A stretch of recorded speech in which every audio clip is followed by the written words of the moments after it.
Sold to the Don, the 19-year-old bride who became his queen. The moment her father's hand let go of hers in that marble foyer, Lena Hayes understood something no 19-year-old should ever have to learn.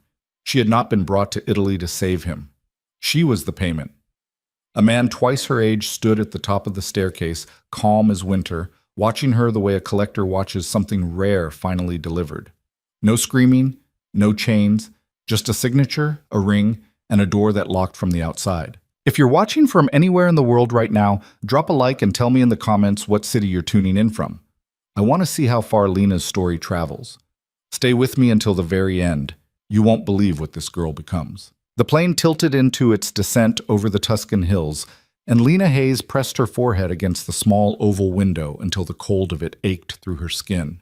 Below her, the land looked like something out of a postcard her mother used to keep on the refrigerator back when her mother was still alive to keep anything. Red rooftops, cypress trees in tight dark lines, a river somewhere glinting like a dropped knife. She had never been out of the country before. She had barely been out of Ohio. "You're gonna love it, kiddo," her father said from the seat beside her, already on his third little bottle of bourbon from the drink cart. His tie was loose, his collar was damp. He had been sweating since they boarded in Newark, and Lena had pretended not to notice because pretending not to notice things about her father had become the full-time job of her life. Italy. Real Italy. Not that Olive Garden crap. "Dad, I'm just saying. You said that already twice." He laughed too loud, the way he laughed when he was nervous and trying to cover it with volume. A woman across the aisle glanced over and then glanced away. The quick, polite flinch Americans give each other in public. Lena felt heat crawl up her neck. "Relax," her father said. "We're almost there. We land. We meet the guy. We sign the paperwork. We're back home by the weekend. You'll have a story to tell at school." "I'm not in school anymore, Dad." "Community college is school. I dropped out in February. I told you." He looked at her then, really looked at her, and for a second she saw something flicker behind his red-rimmed eyes. Something that almost looked like grief. Or maybe just the recognition that he had missed another thing. Then it was gone, covered up with the same grin he used on bartenders and bail bondsmen. "Right," he said. "Right, sorry, sweetheart. Head's been a mess." Lena didn't answer. She went back to the window. She was 19 years old. She had $840 in her checking account, a duffel bag in the overhead bin, and a passport that had been issued 3 weeks ago in a strip mall in Columbus. Her father had told her the trip was about a business opportunity. Something about real estate. Something about a partner in Florence who needed an American face on some documents. He had promised her $10,000 for 2 days of work. $10,000 was a lot of money when you were 19 and your rent was due and your mother was 3 years in the ground and your father had already pawned your grandmother's ring twice to get it back once. She should have known. Some part of her, the part that lived underneath all the other parts, had known. She had known it when he picked her up from her apartment in a rented Cadillac he couldn't afford. She had known it when he wouldn't tell her the name of the man they were meeting.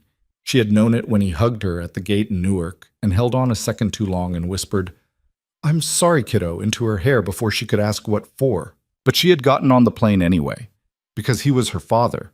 Because you don't stop believing your own father, not really, not even when you should. Not even when every single thing he has ever told you has turned out to be the soft version of something harder. The wheels kissed the runway. Lena's stomach dropped. A black car was waiting outside baggage claim. Not a taxi. Not an Uber. A car. Long and polished and serious, the kind of car that made people glance twice and then look away fast. The driver was a man in his 40s with a shaved head and a jaw like a brick, and when he saw Lena's father, he did not smile. "Mr. Hayes." Hey, yeah, that's me. This is my daughter, Lena. Lena, say hi." "Hi," Lena said. The driver did not say hi back. He opened the rear door. He looked at Lena's duffel bag like it had personally offended him, then picked it up with one hand and put it in the trunk. Her father climbed in first. Lena stood on the curb for 1 extra second, and the Italian afternoon sat on her shoulders like a warm, wet coat, and she thought, very clearly, "Don't get in that car." She got in the car, because what else was she going to do? Stand in the airport, call who, with what phone? She didn't even have a working international plan. Her mother was dead. Her father was already buckling his seatbelt. There was nobody in the world, at that exact moment, whose job it was to notice whether Lena Hayes got into a car in Florence or not. The driver pulled away from the curb without a word. They drove for almost 2 hours. The city fell away first, then the suburbs of the suburbs. The road narrowed and climbed, olive trees on both sides, stone walls mossy at the base, a village that was gone before she could read the sign. Her father kept trying to make conversation. "Isn't this something? Look at those hills. Remember when we took you to Cedar Point?" And Lana kept answering in single syllables because her throat had started to close up an hour ago, and she could not make it open again. "Dad," she finally said, "where are we going?" "I told you, to meet the partner." "In the middle of nowhere?" "He's got a big place. Old money. Old money. Wait till you see it." "Dad." "What?" "Look at me." He didn't. "Look at me," she said again, and something in her voice must have been different, because he did. His eyes were glassy. His mouth was trembling a little at one corner, a small tic she had never seen on him before. He looked, she realized, exactly like a man being walked to something. "Daddy," she said, and the word came out smaller than she meant it. "What did you do?" "Nothing," he said. "Nothing, honey. It's fine." "What did you do?" The driver's eyes flicked up to the rearview mirror once, then down again. Her father swallowed. He reached out and took her hand, and his palm was wet. "It's just paperwork," he said. "That's all. Just paperwork. You sign a couple things, we go home, it's over. I promise you. I promise you, Lena." She pulled her hand back. She didn't say anything for the rest of the drive. The villa appeared the way certain buildings do in dreams, suddenly, and too big. One minute there was a long white gravel road between 2 rows of cypress, and the next minute the road opened into a courtyard, and the courtyard opened into a house that was not a house. It was a compound. Stone the color of old bone. 3 stories.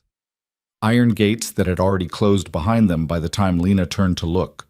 A fountain in the center with a marble woman pouring water out of a jug, her face worn smooth by centuries. 2 men in dark suits stood at the front door. Not servants, not butlers. Something else. They watched the car roll to a stop with the flat, patient eyes of men who got paid to watch things. The driver killed the engine. "Out," he said. It was the first word he had spoken the entire drive. Lena's father fumbled with his seatbelt.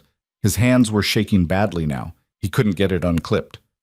Lena leaned over and unclipped it for him, because that was the kind of thing you did, apparently, even when you had started to hate a person a little bit, even when you were afraid of them.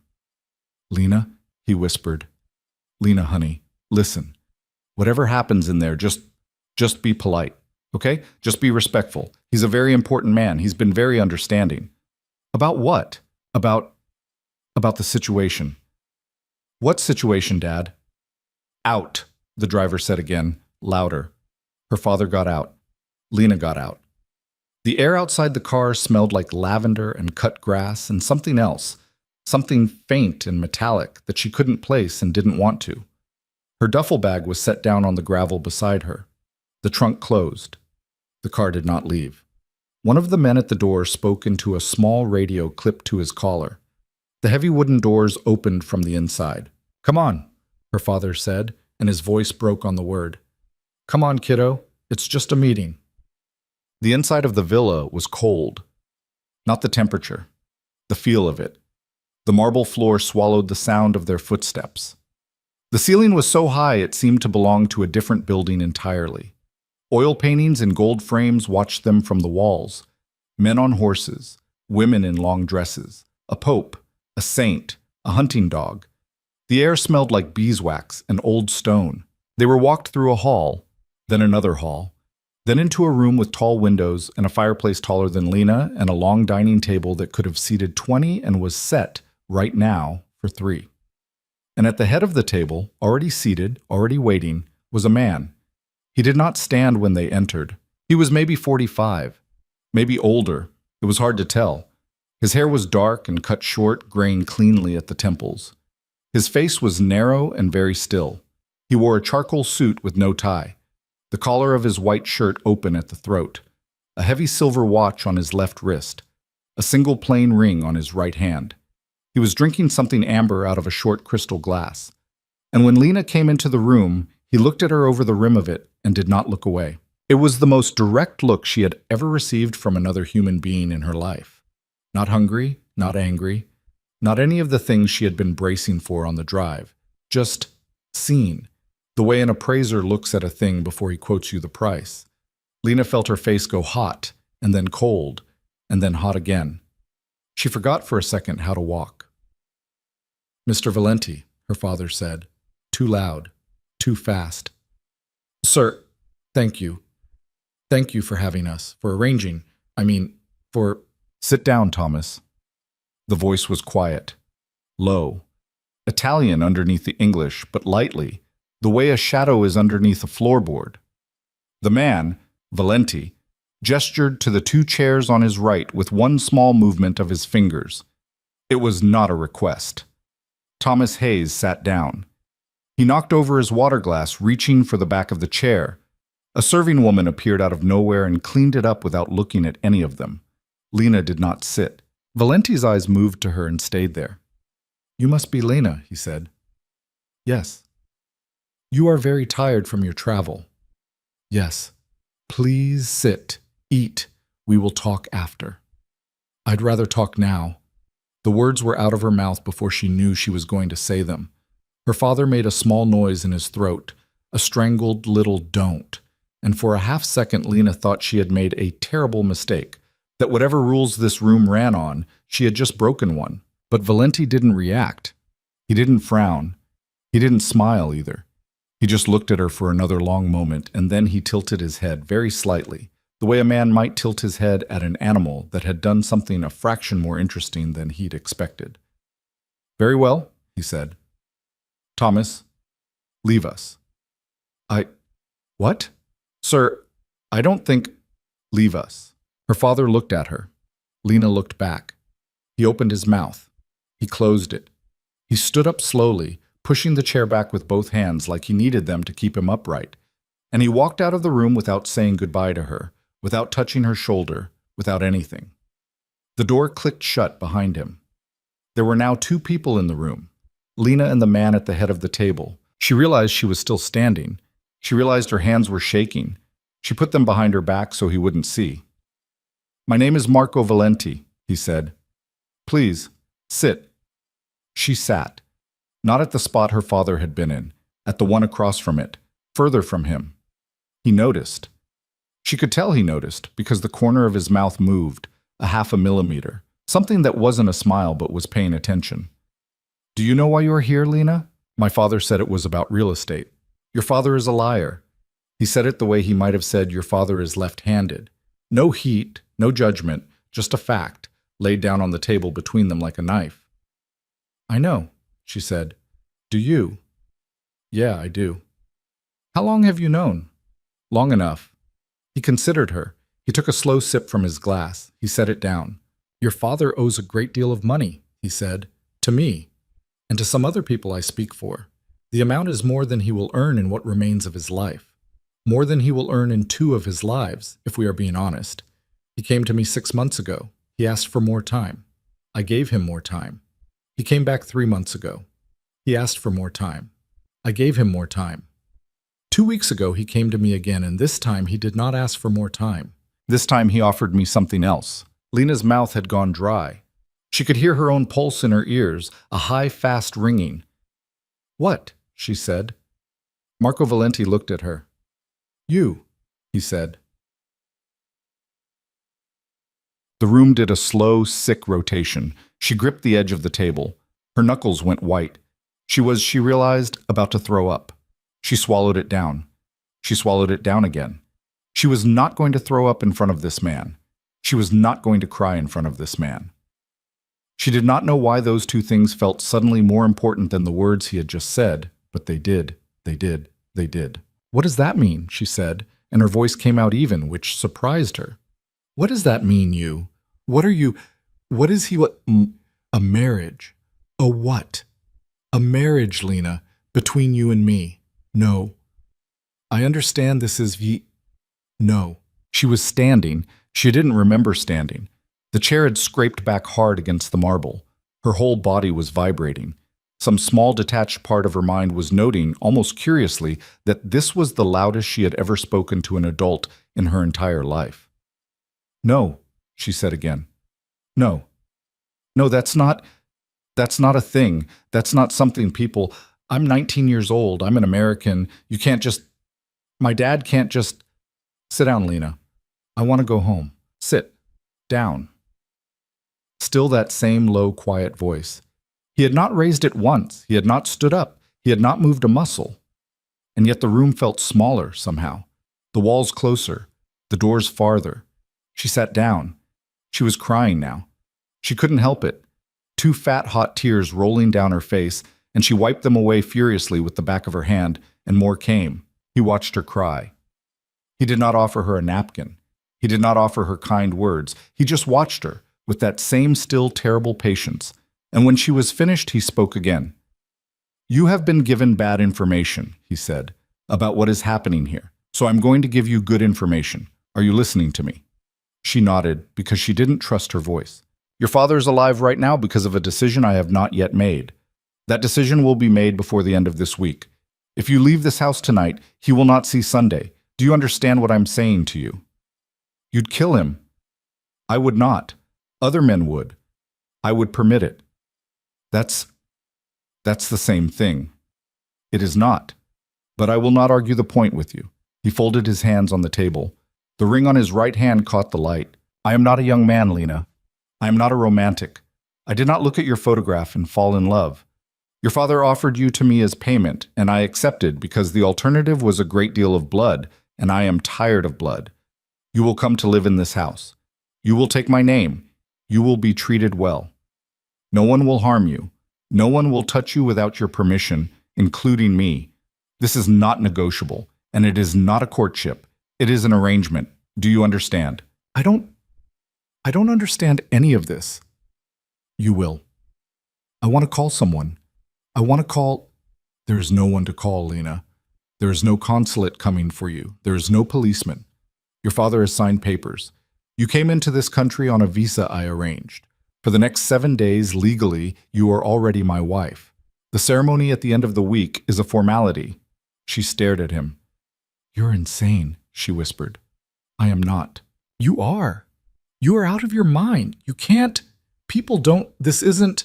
"People do," he said. "They always have.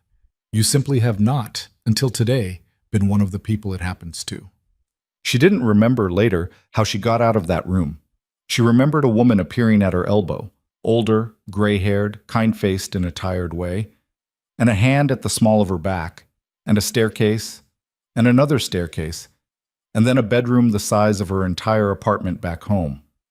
A 4-poster bed, a fireplace, French doors to a balcony, a closet already full of clothes in her size, a bathroom with a tub deep enough to drown in. The door closed behind her. She heard from the other side a small mechanical sound, a lock. She ran to it. She turned the handle. It turned. The door did not open. She turned it again, and again, and again. She put her shoulder against it. She kicked it. The pain shot up her leg, electric, and she sat down on the floor and held her foot and let out a sound that wasn't quite a scream and wasn't quite a sob, something raw, something she didn't have a word for. She crawled to the French doors. She pushed them open. The balcony was wide and beautiful and overlooked the gardens and a long slope of olive trees rolling down to a stone wall at the far end of the property.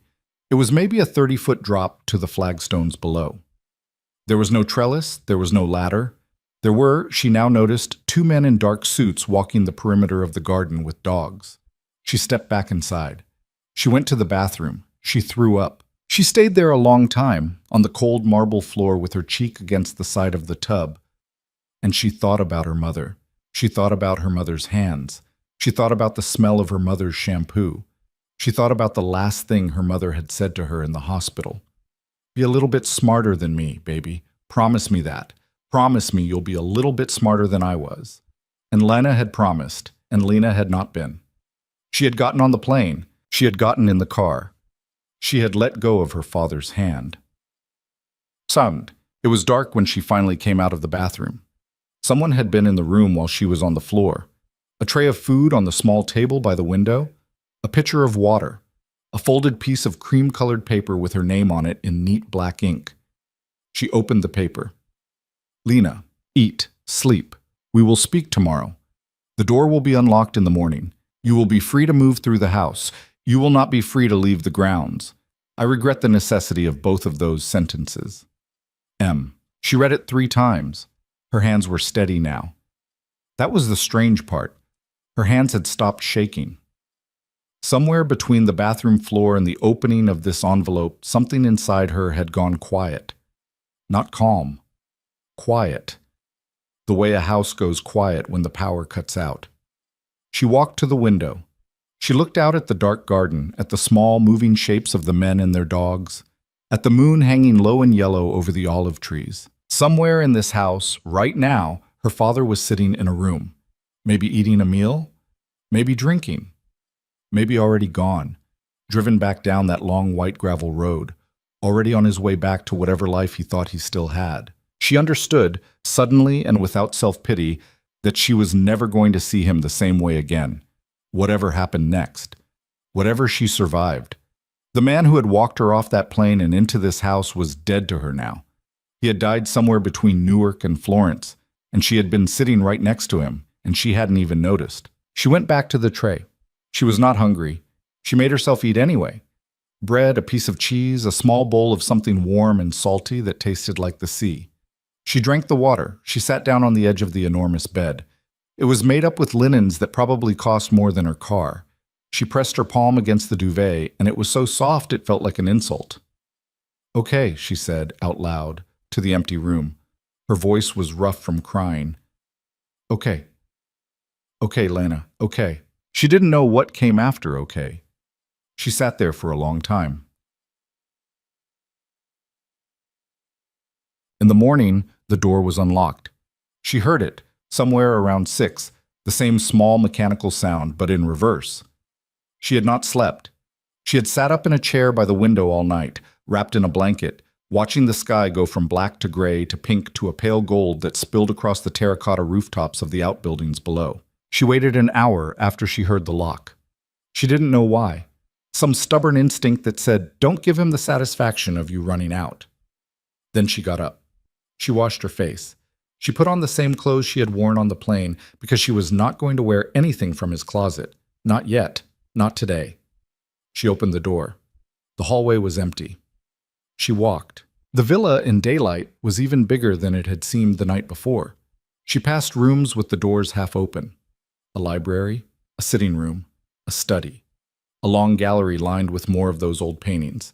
Everywhere she went, she could feel the presence of other people somewhere just out of sight. A footstep around a corner, the clink of a dish, low voices in a language she didn't understand. No one stopped her. No one spoke to her. She made it to the ground floor. She made it to a pair of tall glass doors at the back of the house that opened onto a terrace. She pushed them open and stepped out into the Italian morning, and the air was so clean and cool it made her eyes sting. Marco Valenti was sitting at a small wrought iron table at the edge of the terrace. He had a newspaper folded neatly beside him, a small cup of espresso, a plate with a single piece of fruit on it. He was wearing a black sweater and dark trousers. His hair was still wet from the shower. He looked up at her the moment she appeared, as if he had been waiting, as if he had known exactly what time she would come. "Good morning, Lena?" She didn't answer. "Sit, please." She didn't move. He regarded her. He set the newspaper aside. He gestured once to the chair across from him, and when she still didn't move, he did something she did not expect. He stood up, walked around the table, and pulled the chair out for her himself. It was such a small thing, such a small, courteous, old-fashioned gesture, and somehow it was worse than anything else he had done, because it told her, very clearly, what the shape of this was going to be. He was not going to drag her through a doorway. He was not going to shout at her. He was not going to hit her. He was going to pull out her chair. He was going to pour her coffee.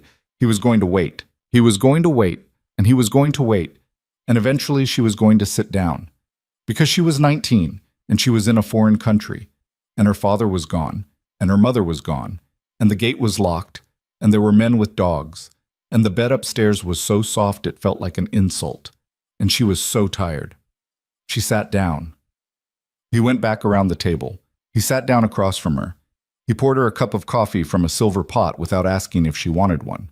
"I know what you are thinking," he said quietly. "You are thinking that this is a prison." "It is a prison." "Yes, for now it is." He pushed the cup toward her. "But a prison, Lena, is only a prison if you stay the same person inside it. If you change, if you learn, if you watch, if you listen, then the walls begin to mean something different. Do you understand what I am telling you?" "No," she said. "You will." He picked up his own cup. He took a sip. The morning sun was coming through the cypress trees at a low angle, striking the stone of the terrace, warming her hands through her jeans. "Drink your coffee," he said. "It will get cold."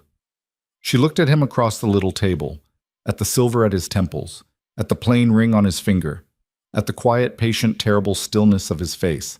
She picked up the cup. Her hand was steady. Somewhere deep inside her, underneath the fear and the grief and the sick, hot shame, something else had started. Something small. Something that felt almost like a pilot light catching in a cold house. She didn't have a name for it yet. She drank the coffee. The coffee was bitter in a way American coffee never was. Lena drank half of it before she realized she had been drinking it all, and that small act of forgetting, of letting her body do something ordinary while her mind was still screaming, felt like a tiny betrayal. She set the cup down too hard. The saucer rang against the iron tabletop. Marco did not look up from his newspaper. "There is a woman waiting for you in the East Wing," he said. "Her name is Julia. She has been with this house for 31 years. She was here before me. She will, in many ways, outlast me. You will find that she does not speak much English, but she will make herself understood. She has prepared a room for you, and she has prepared a schedule." "A schedule?" "Yes." "For what?" He folded the paper neatly. He set it aside. He looked at her with that same flat, considering patience, like she was a problem he had already solved in his head and was now waiting for her to catch up to. "For everything, Lena. For your days. You will have 3 meals. You will have lessons. You will have hours that belong to you and hours that do not. It is the same as any other life. It simply has a shape now." "I didn't ask for a shape." "No, you did not." He stood. He buttoned the cuff of his sweater in one small, absent motion, the way a man does a thing he has done every morning for 20 years. "You will begin with Italian," he said. "Tomorrow. Today you will rest. Today you will eat. Today you will walk in the garden, if you wish. There are boundaries. Julia will show you where they are. Do not test them." "Or what?" She meant it to sound sharp. It came out small. Marco paused at the edge of the terrace. He looked back at her. The morning light caught the gray in his hair and turned it almost silver, and for a second he looked older than he had the night before, and tired in a way she had not expected. "Or nothing," he said. "There is no punishment, Lena. There is only the fact. The fact is, you cannot leave. Testing it will not change the fact. It will only tire you." He went inside. She sat alone at the little table for a long time. She watched a bee move between the lavender at the edge of the terrace and the small clay pot of rosemary by the steps. She watched the shadow of a cypress tree crawl slowly across the flagstones. She watched her own hand, resting on the wrought iron, and she watched it not shake, and she did not know if that was strength or numbness, and she was too tired to tell the difference. Julia found her there an hour later. The woman was small and square-shouldered and had the kind of face that had been weathered by decades of the same sun. She wore a gray dress with a white apron, and her hair was pinned up at the back of her head in a tight knot that was going white at the roots. When she saw Lena, she did not smile. She did not frown either. She simply stopped at the edge of the terrace and waited, her hands folded in front of her, the way a person waits for a child to finish crying before offering a tissue. "Signorina," she said, "I don't speak Italian." "I know." The accent was thick, but the English was clear enough. "Come." Lena stood. She followed. Julia walked her through the house at a slow, patient pace, naming rooms as they passed them. Cucina, sala, biblioteca. She did not translate. She repeated each word twice and moved on, and Lena understood somewhere beneath the exhaustion that this was the first lesson, and it had already begun, whether she had agreed to it or not. They ended in a long room on the second floor that had been, Lena guessed, someone's study once. The desk was heavy walnut. The shelves were floor to ceiling, A chalkboard had been set up against one wall, brand new, the wood of the frame still pale and unvarnished, a stack of books on the desk, a notebook, 2 pens, a glass of water. "Tomorrow," Julia said, pointing at the chalkboard. "Maestro, auto, 8 o'clock. 8 in the morning. See. What if I don't come?" Julia looked at her. The old woman's eyes were a surprising color, a pale gray-green, and they were not kind, but they were not unkind either. They were the eyes of someone who had seen a great many girls come into this house, and Lena understood, with a small cold-dropping sensation in her stomach, that she was not the first. "You come," Julia said. "But if I don't?" "You come, signorina." It was not a threat. That was what made it terrible. It was a statement about the shape of reality, the same way Marco had said you cannot leave, and Lena realized she was going to have to learn to listen to the difference between a threat and a fact in this house, because the facts were going to be the things that killed her, if she didn't. She nodded. Julia nodded back.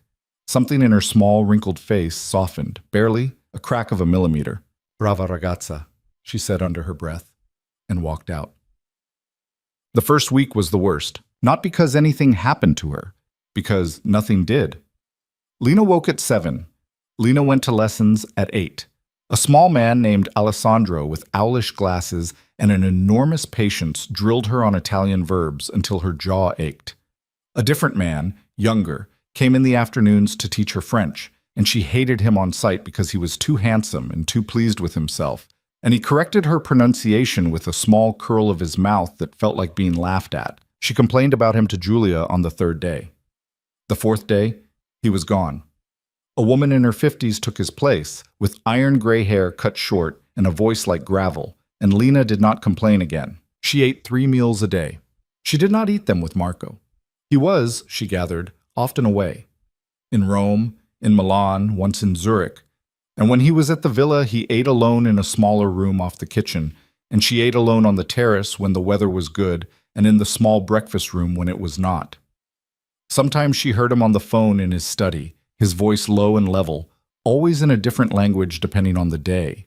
Italian, English, something that sounded German, something that might have been Russian. She could not tell. She sat on the stairs one evening and listened and did not understand a word, and it felt suddenly like the most urgent problem in her life. Not that she was trapped, not that she was engaged against her will to a man older than her father, but that she could not understand what was being said around her, in her own house, about her own life. She started studying harder the next morning. She did not tell herself she was doing it for him. She told herself she was doing it for herself. Because knowledge was the only thing in this place that no one could take away from her once she had it. Because a girl who understood the language was harder to lie to, and a girl who was harder to lie to was harder to move around like furniture, and she was never, ever going to be moved around like furniture again. Her father's name came up exactly once that week. It was the 5th day. She was walking back from the library with a book in her arm when she passed Marco in the hall. They almost collided. He caught her elbow briefly to steady her, the first time he had touched her since the day she arrived, and then released it immediately, the way a person lets go of a door handle. "You are well?" he asked. "I'm alive." "That is not the same." "No, it isn't." He studied her for a moment. She had lost weight. She knew she had. Her jeans were looser at the waist, and there was a hollow under her cheekbones that had not been there a week ago. She was not eating enough. She knew that, too. She didn't care. "Your father," he said, "has left the country." Her whole body stilled. "When?" "The morning after you arrived. I had him driven to the airport. He flew to London. From London, I do not know where he went. He has not contacted you. He will not, I think." "You don't know that." "I do." "How?" "Because I know the kind of man he is." He said it without cruelty. That was somehow worse than if he had said it with some. He said it the way a doctor might say the test results came back. And Lena understood, in that moment, what Marco Valenti actually thought of her father. Not hatred, not rage, a kind of flat clinical contempt that had already moved past contempt into something more like forgetting. She didn't know what to say.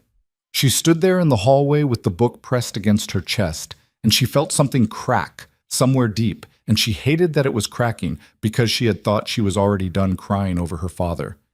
She had thought she had finished with him on the terrace the first morning. Apparently not. He didn't say goodbye, she said. No. He didn't even say goodbye. Lena. No, don't do the voice. What voice? The "I'm sorry your life is like this" voice. I don't want it from you. I don't want anything from you. He was quiet. Understood, he said finally. He moved to pass her. At the last second he stopped. He did not turn his head. For what it is worth, he said, looking straight ahead down the hallway, I did not know he had not told you. When I wrote the letter, the first one, I thought he had. When I realized on the drive from the airport that he had not, he paused. I would have had the car turn around if it had been possible. But it wasn't. It was not. Why? Because if he arrived at my door without you, Lena, he would not have survived the night. And regardless of what you think of him now, I did not believe you wanted that. She closed her eyes. Okay, she said quietly. Okay. Thank you for saying that. It is not a kindness. I know. He walked on. The wedding happened on the 8th day.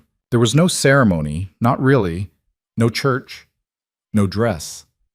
A man in a dark suit arrived at the villa in the early afternoon with a leather folder and a small silver pen, and Lena was brought into the study, and Marco was already there, and Julia was there, and 2 other men she had never seen before were there as witnesses. Papers were laid on the desk. Her name was already printed at the bottom of several of them in a font she did not recognize. Marco signed first. His signature was small and tight and black. She signed second. Her hand shook a little, and she hated that it did. The man in the suit sealed the papers with a little foil stamp and gave a small nod and shook Marco's hand and left. The entire thing took 11 minutes. Julia hugged her briefly before leaving the room. It was the first time anyone had touched her with anything resembling warmth since she had landed in Italy. It was so unexpected that Lena almost cried. She did not. She had started learning not to. When they were alone, Marco poured 2 small glasses of something dark from a decanter on the sideboard. He handed one to her. She looked at it. What is it? Amaro, a digestive. It is tradition. I'm 19. In Italy, that is not relevant. She took a sip. It tasted like burnt herbs and dark sugar and medicine. She coughed. He almost smiled. The almost being as she was coming to understand the most he ever gave. Salute, he said. That means cheers. Yes. I've been studying. I know. He took a sip of his own. He did not cough. You did not ask me, she said, if I wanted to sign. No. Would it have mattered if I said no? He considered the glass in his hand. If you had said no, he said slowly, I would not have forced your hand to the pen. I am not a man who signs contracts with unwilling parties. The paper would have no strength. But Lena, and I am telling you this because you have asked me the truth and you deserve the truth. If you had said no, you would still have lived in this house. You would still have been its mistress in every way that matters. Nothing about your situation would have changed, except that I would not have had the legal paper. That is the honest answer. So the paper is for you. The paper is for the world, for the people who must believe certain things in order for you to be safe within this house. The world outside our walls is not kind, Lena. There are men who would see you as a piece on a board. The paper makes you mine in their eyes. It makes hurting you the same as hurting me, and hurting me, for reasons you will come to understand, is something those men cannot afford. So I'm protection. You are protected. There is a difference. She drank the rest of the Amaro in one swallow. It burned going down. She welcomed it. I want to see the garden, she said. Alone. No one with me. Not tonight.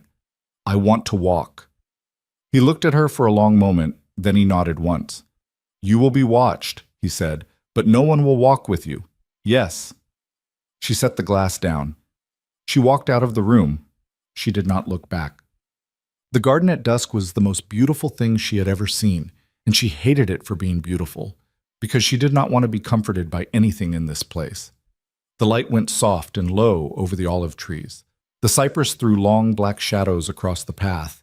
The air smelled like rosemary, and dry earth, and somewhere in the distance, wood smoke.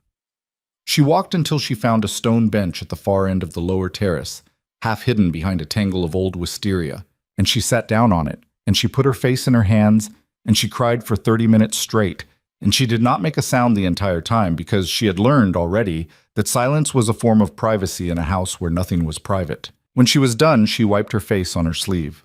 She stood up. She walked back to the villa. She ate dinner. She went to bed. The next morning, she went to Italian class at 8. Her verbs were better that day than they had been the day before. Weeks became a month. A month became 2. The house rearranged itself around her, or she rearranged herself around it, she could not tell which. The lessons multiplied. Italian in the morning, French after lunch. 3 times a week, a woman named Signora Conti came from Florence to teach her what Giulia called comportamento. Behavior, though it meant more than that. It meant how to sit, how to stand, how to enter a room, how to hold a wine glass, how to greet an ambassador, how to refuse an invitation without giving offense, how to accept one without giving ground. Signora Conti was in her 60s and had the posture of a woman who had once had to correct a queen and still considered that queen to have been a disappointment. "You walk like an American," she said on the first day. "It is a crime. We will fix it." "I am an American." "Not anymore, Cara. You are something else now. We will find out what." 2 afternoons a week, a man named Dario came to the villa. Dario was in his late 30s, former military, built like a piece of farm equipment, and the first time he walked into the gymnasium on the ground floor and told Lena he was going to teach her how to defend herself. She laughed at him. Actually laughed. Out loud. A hard, short bark of disbelief. He waited for her to finish. He did not smile. "You think this is funny, signorina?" "I think it's ridiculous. Who am I going to fight? The gardener. Anyone who comes through that gate with the wrong intent. That's what Marco's men are for. Marco's men will not always be in the room. I will not always be in the room. Your husband will not always be in the room." He said the word husband neutrally, without looking at her, as if it were any other word. "One day someone will reach for you, and there will be no one between you and them but you. On that day, signorina, you will wish you had not laughed at me." She stopped laughing. He taught her how to stand. He taught her how to breathe. He taught her how to fall without hurting herself, which took 3 weeks and left her black and blue from hip to shoulder, and she cried about it exactly once, privately, in the bathtub, with the door locked. Then he taught her how to get out of a wrist grab, then a hair grab, then a choke from behind, then eventually how to shoot. How, the first time he put a pistol in her hand, her whole arm started shaking. It was heavier than she had expected, colder. He adjusted her grip without speaking. He stood behind her and aligned her shoulders. He told her to breathe. He told her to squeeze, not pull. The first shot went into the dirt 20 feet short of the paper target.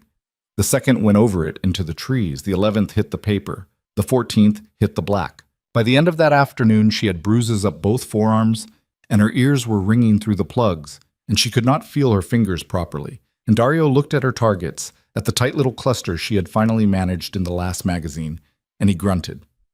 "Not bad, signorina. That's the first compliment you've given me. It will be the last for some time. Do not get used to it." She smiled before she could stop herself. It surprised her. It was the first time she had smiled in the villa, as far as she could remember, and she caught Dario noticing it, and she wiped it off her face fast, like it was something embarrassing. He pretended not to see. Marco watched her change. She knew he watched. She caught him sometimes from the window of the gymnasium, standing at the edge of the terrace with a small cup of coffee in his hand, not obviously observing, just there, the way weather is there.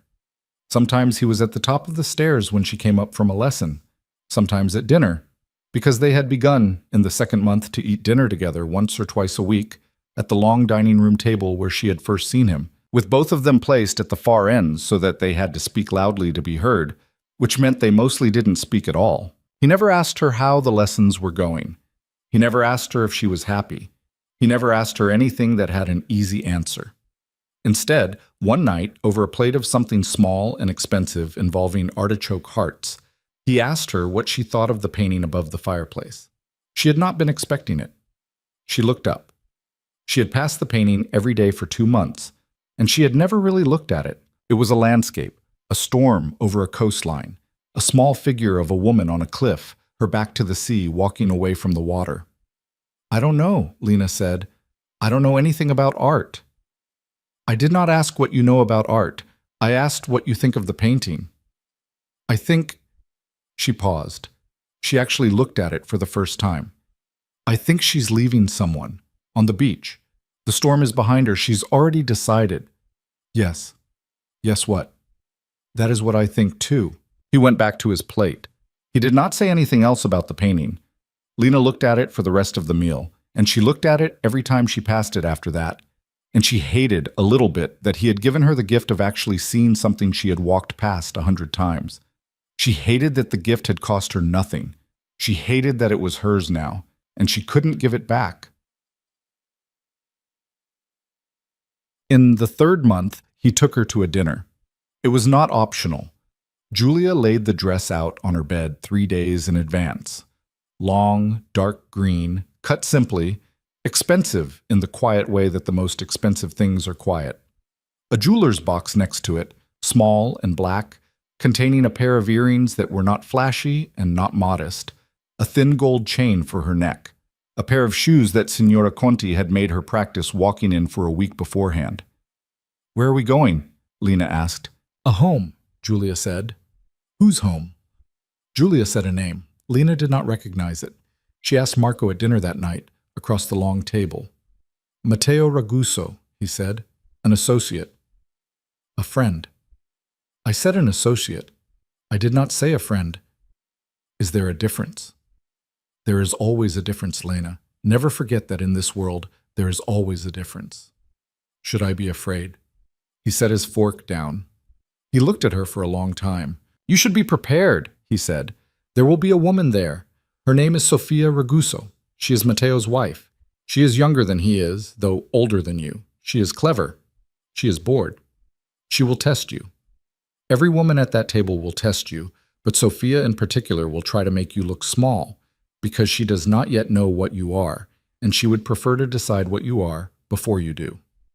"And what am I?" "That, Kara, you are going to have to show them yourself.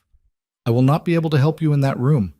I will be 20 feet away in a conversation about the price of cargo. You will be alone." "Great. Helpful. It is the truth. I will not lie to you in this house." She looked down at her plate. Her hand had tightened on her knife without her noticing. She loosened it. She set the knife down carefully, the way Signora Conti had shown her, the handle resting at 4 o'clock on the plate. "Okay," she said quietly. "Okay. I'll be ready." He inclined his head just barely. The corner of his mouth moved the fraction of a millimeter she had come to understand was his version of good.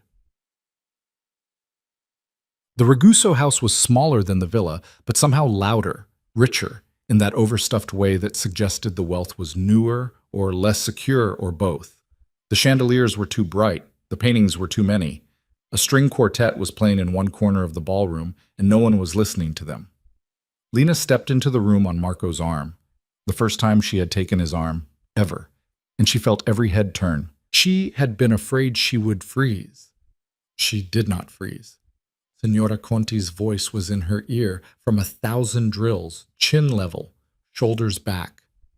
"You do not scan the room scans you. You look only at the face you are being introduced to, and you look at it as if you find it interesting, even when you do not. Especially when you do not." Matteo Raguso came to them first. He was a heavy man with a full silver beard and small watery eyes, and he kissed Marco on both cheeks and pumped his hand and spoke a flood of Italian so fast Lena caught perhaps 1 word in 5. Then he turned to her. His eyes went from her face to her feet and back again in one slow, appraising sweep, and she felt it like a hand moving over her. And Marco, standing beside her, his own hand resting very lightly at the small of her back, did not react, not visibly, except that his thumb pressed once against her spine. A small pressure, a signal she did not yet know how to read but understood anyway. "Steady," it said. "Now." She extended her hand. "Piacere, Signor Raguso," she said. Her Italian was clean. Her pronunciation was good. She had been drilling this sentence for a week. Matteo's eyes brightened. He laughed, delighted, and kissed the back of her hand in a way that was exactly one heartbeat too long. Americana che parla italiano, he said. Marco, what have you done? She is a treasure, a little treasure. She is my wife, Marco said quietly. The correction was small. It was not unfriendly. It was the kind of correction a man makes without changing his tone, and Matteo heard it the way he was meant to hear it, and he released Lena's hand and he smiled a smaller, more careful smile, and he stepped back half an inch. Of course, he said. Of course. Come. My wife is dying to meet her. They were moved through the room. Marco was peeled off at the edge of the ballroom by two men in dark suits. Business, she understood. The real reason he was here. And Lena was passed, gently, to Sofia Ragusa, who was every bit as Marco had described and also somehow more. Sofia was in her early 30s, black hair to her waist, a red dress cut to reveal an extraordinary amount of a very expensive body. Diamonds at her ears and her throat and her wrists. She kissed Lena on both cheeks in greeting and held her at arm's length and studied her with eyes that did not blink. So, Sofia said in English. Her English was perfect. Better than perfect. It had the lilting precision of someone who had been taught by the very best schools and had not forgiven those schools a single lesson. The American child. I'm 19. A child. I appreciate the welcome. I did not welcome you. I observed you. A laugh came from behind Sofia. Two other women, standing just within earshot, watching the exchange the way people watch a dogfight. Lena felt her face start to heat. She heard Signora Conti in her ear. When a woman tries to wound you with words, do not bleed for her. Do not let her see where the cut went in. Then I appreciate the observation, Lena said evenly. Such English, very… Ohio, is it? Yes. How charming. Marco has been to Ohio, I think, once. He told me it smelled like soybeans. Marco tells me many things. He does not tell me everything. I trust there is a reason. Sofia's smile did not falter, but her eyes did. Just a little, a tiny recalibration. The two women behind her stopped laughing. You speak well, Sofia said slowly, for someone so young. Thank you. It was not a compliment. I'll take it as one anyway. There was a beat. Sofia's lips parted. She was going to say something sharper. Lena could feel it coming. She braced. And then Sofia laughed. A real laugh, startled, throwing her head back. Dio mio, Sofia said. He has picked up a viper. I wondered what he was doing up there in that old pile of stones. Now I see. Come, little American, come. I am going to pour you a terrible amount of wine, and we are going to speak like civilized women, and you are going to tell me where you got those earrings, because they are the only thing about you that does not annoy me. They were a gift. From Marco. From my husband. Sofia looked at her again. Something in the look had changed, the way weather changes after a front passes.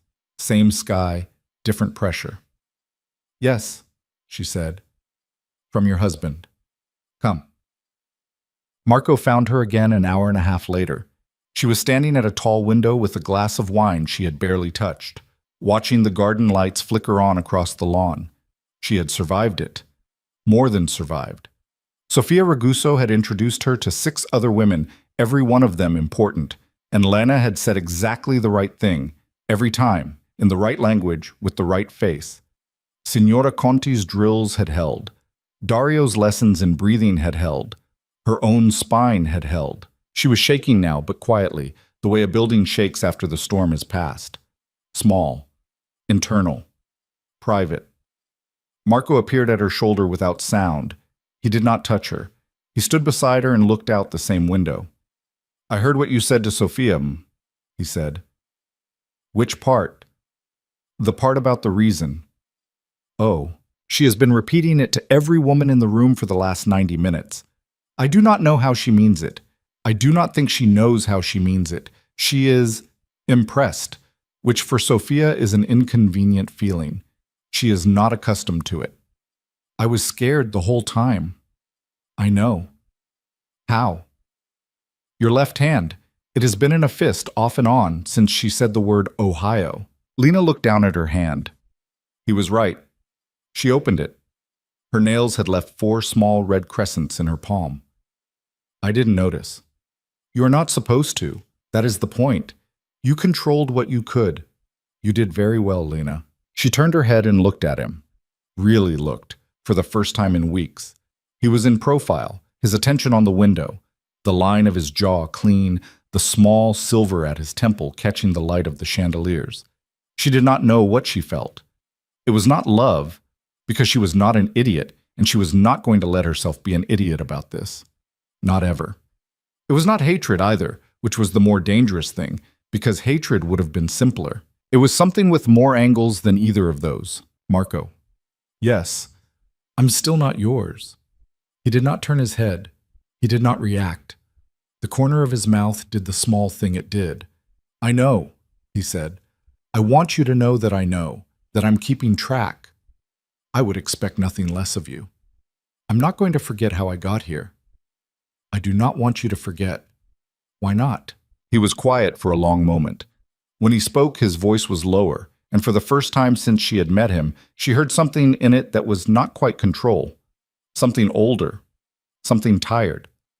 Because the day you forget, he said, is the day I lose whatever you are becoming. And whatever you are becoming, Lena, is the only interesting thing that has happened in this house in 20 years. He left her at the window. She stood there a long time after he was gone. Outside, beyond the garden lights, the Italian countryside was a low black shape under a low black sky. And somewhere inside her, the small pilot light that had caught on the terrace that first morning had grown. It was not a bonfire, it was not yet a fire at all, but it was warm enough now that she could feel it. She could feel it in her hands, she could feel it at the base of her throat. She could feel it in the place where, 2 months ago, there had only been fear. The string quartet in the corner of the ballroom started a new piece. She did not recognize it. She did not need to. She raised her glass, and she took a small sip of the wine she had been pretending to drink all night. And for the first time since she had landed in Italy, she tasted it. The wine was better than she had been pretending it was. That was the thing that stuck with her on the drive home, more than Sophia's laugh, more than the way the other women had started watching her by the end of the night. It was the small private fact that she had stood there at the window and finally tasted the glass in her hand, and it had been good. And she had not been allowed, somehow, to notice that until the danger had passed. She sat in the back of the car beside Marco, and she watched the countryside roll by in the dark. And she did not speak, because she did not trust her voice yet, and neither did he. And the silence between them on that drive was the first silence since she had come to Italy that did not feel like a cage. When they got back to the villa, it was past 2 in the morning. Julia was still up, which Lena had not expected, waiting in the foyer with a shawl over her dress and her hands folded in front of her the way they always were. The old woman looked at Lena's face once, quickly, the way a mother looks at a child coming home from her first real party, and whatever she saw there made her nod, small and satisfied, and she took Lena's wrap without a word and turned for the stairs. "Buonanotte, signora," she said over her shoulder. Signora. Not signorina. It was the first time Julia had called her a married woman to her face, and Lena stood in the middle of the cold marble foyer and felt the words settle on her shoulders like a coat she had not agreed to wear and could not now take off. Marco was at the sideboard pouring himself something. He did not offer her any. He understood by then that she would say no to anything she had not asked for, on principle, and that offering was its own small pressure. "You should sleep," he said. "I'm not tired. You're lying." "I know." He almost laughed, not out loud. The sound stayed inside his chest, a small, soft breath that she only caught because she was close enough to hear it. He set the decanter down. "Lena." "What?" "Thank you." She turned and looked at him. "For what?" "For not humiliating me tonight. I didn't do it for you." "I know you did not. That is why I am thanking you." She didn't know what to do with that. She did not have a good line to hand back. So she turned and she climbed the stairs without saying good night. And when she reached the landing, she allowed herself for one short second to glance back down at him. He was still standing at the sideboard, looking into his glass. He was not looking up. But she had the strangest feeling, walking the rest of the way to her room, that he had known she would look, and he had chosen, for reasons of his own, to let her. The week after the Raguso dinner, the villa felt different. Nothing visible had changed. The lessons continued. Alessandro with his verbs, Signora Conti with her correct and withering posture, Dario with his patient brutality in the gymnasium. But something in the way the house moved around her had shifted. Julia began bringing the household accounts to her after breakfast, small leather books full of numbers in a hand Lena could not yet fully read. A man she had never seen came from Florence with fabric samples and a measuring tape and asked her, in careful English, which of the spring patterns she preferred for the East drawing room, because the signora's opinion would be, of course, the deciding one. A delivery of flowers arrived for her personally from Sofia Raguso, with a small card that said in perfect Italian, "You are less tedious than I feared. We will have lunch on Thursday," and Lena had laughed out loud reading it, a real laugh, startled out of her. And then she had looked around to see who had heard and had been relieved to find the room empty. She was being recognized. That was the word for it. Not accepted, not yet, not trusted, but recognized. Treated by the small sealed world that had received her as a thing that existed, with weight and a shape. And the strange dark truth of it was that Lena, who had come into this house swearing she would never become what it wanted her to become, found that she did not entirely hate being seen. She hated that she did not hate it. That was the more honest thing. She lay awake some nights chewing on it like a piece of gristle she could not swallow. Because what did it say about her exactly? That the girl from Ohio, who had been sold like a bolt of cloth 3 months ago, was now finding it pleasant when a fabric merchant bowed to her opinion, when Julia called her signora, when a room full of women in Florence looked at her a second time and looked differently the second time than the first. What did it say about her that some small, warm, ugly part of her liked it? She did not tell Marco. She did not tell anyone. Some things a person had to carry alone. What she did tell him one night over dinner was that she wanted to learn about his work. He set down his knife. "No," he said. "Why?" "Because it is not a thing you want to know. That's not your decision. In this, Lena, it is. You made me your wife. Legally, in front of witnesses. You put me in a dress and took me to a house full of your associates and their wives. You let Sofia Raguso size me up like a racehorse. You are not now going to tell me that I'm allowed to be the decoration on top of this life, but not allowed to know what the life is. That's not a deal. That's a cage with nicer furniture." He looked at her for a long moment. The candle between them was low, guttering. She could see her own face, very small, reflected in his pupils. "Some of what I do," he said slowly, "would disgust you. Then it will disgust me. That's my problem. And some of what I do," he said, "would put you at risk, if you knew it. Because knowing is how one becomes useful. And useful, in my world, is how one becomes a target. Marco, I am already a target. You told me that yourself 3 months ago, on our wedding day. You told me I was valuable because I was married to you, and that men would look at me like a piece on a board. If that is already true, then the only question is whether I am a piece that understands the game or a piece that gets moved." He was quiet a long time. He picked up his glass. He set it down without drinking. "All right," he said finally. "All right, what?" "All right, I will tell you what I do. Not all of it, not yet, but the shape of it, the part you can hold. We will begin next week. On Mondays. After your lessons with Alessandro, you will come to the study, and I will show you what is on my desk." She had not expected him to agree. She had argued as if she were going to have to argue for a month. She had come to dinner braced for a fight, and now she sat there with her small speech half used in her mouth, and she did not know what to do with the rest of it. "Okay," she said. "Okay. Monday. Monday." She looked down at her plate. She found, to her surprise, that her hand was not shaking. She did not know, yet, whether that was because she was brave or because something inside her had moved past the place where fear lived. She did not think, at that moment, that she wanted to know. Some questions it was better to leave closed until you were certain you could handle the answer. Monday, he showed her a map. It was pinned to a large corkboard in the corner of his study behind a panel that slid aside, and Lena had walked through the study 100 times and never noticed the panel was there. The map was of Europe. There were small colored pins in it. Some were clusters. A dense thicket along the Dalmatian coast, another around Marseille, a third in a small knot near Antwerp. Some were scattered alone. A single black pin in Gdansk. A single red pin in a Swiss lake town she could not pronounce. What do the colors mean? Green is movement, Red is men. Black is money. Movement of what? Movement of what is permitted to move. Goods, in the legal sense. Cargo that passes through ports my family has a relationship with. Olive oil, wine, textiles, and other things less interesting than textiles. Less interesting meaning less legal.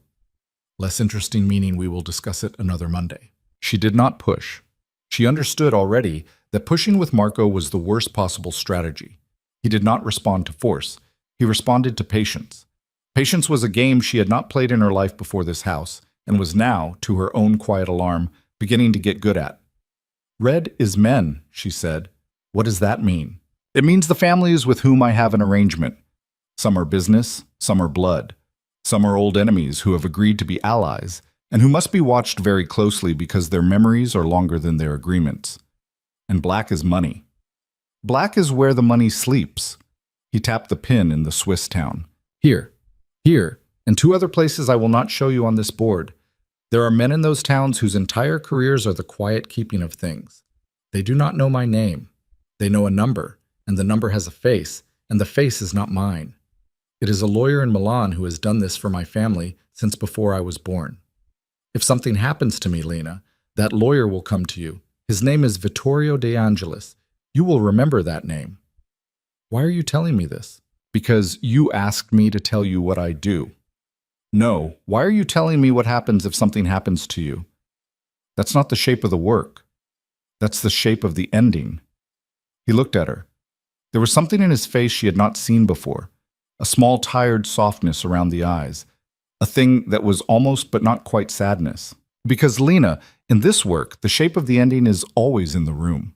A man who does what I do and forgets that is a man who does not last. You asked me to tell you the truth. That is part of the truth.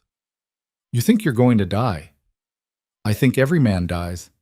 I think the men in my family, historically, die sooner than most. I think that when I die, you will be young enough to still have most of a life ahead of you, and I would prefer you have the information to live that life well. She looked at the board for a long moment. She looked at the small pins. She looked at the Swiss lake town where the money slept.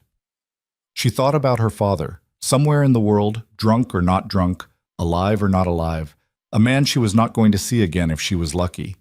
She thought about her mother in the ground in Ohio. She thought about the small, warm pilot light inside her chest that had become, over the last 3 months, something steadier. Marco. Yes, I'm not going to be a widow in this house. You do not get to choose that. I'm telling you, I'm not going to let you be stupid enough to get killed.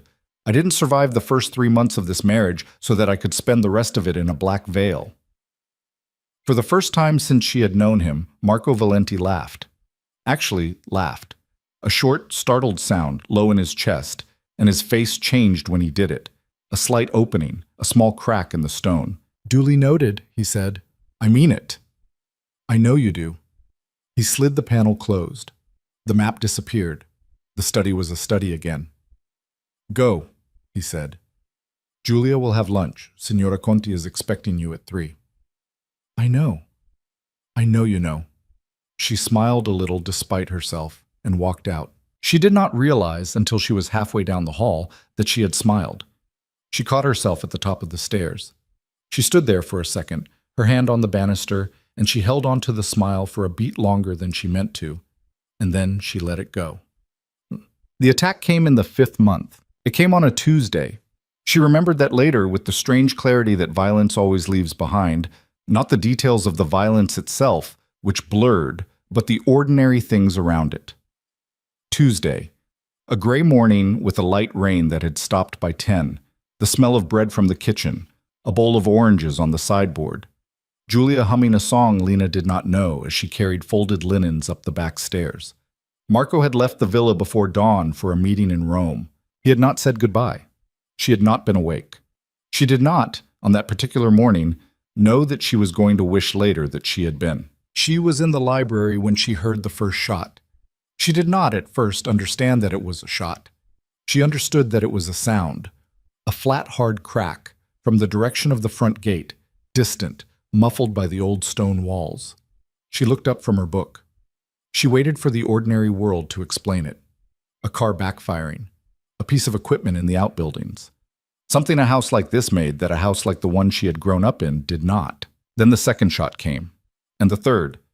And suddenly it was not one sound but many sounds, overlapping, closer now, and she heard a man shouting in Italian from somewhere at the front of the house. And she heard glass, somewhere, a high, clean, tinkling smash.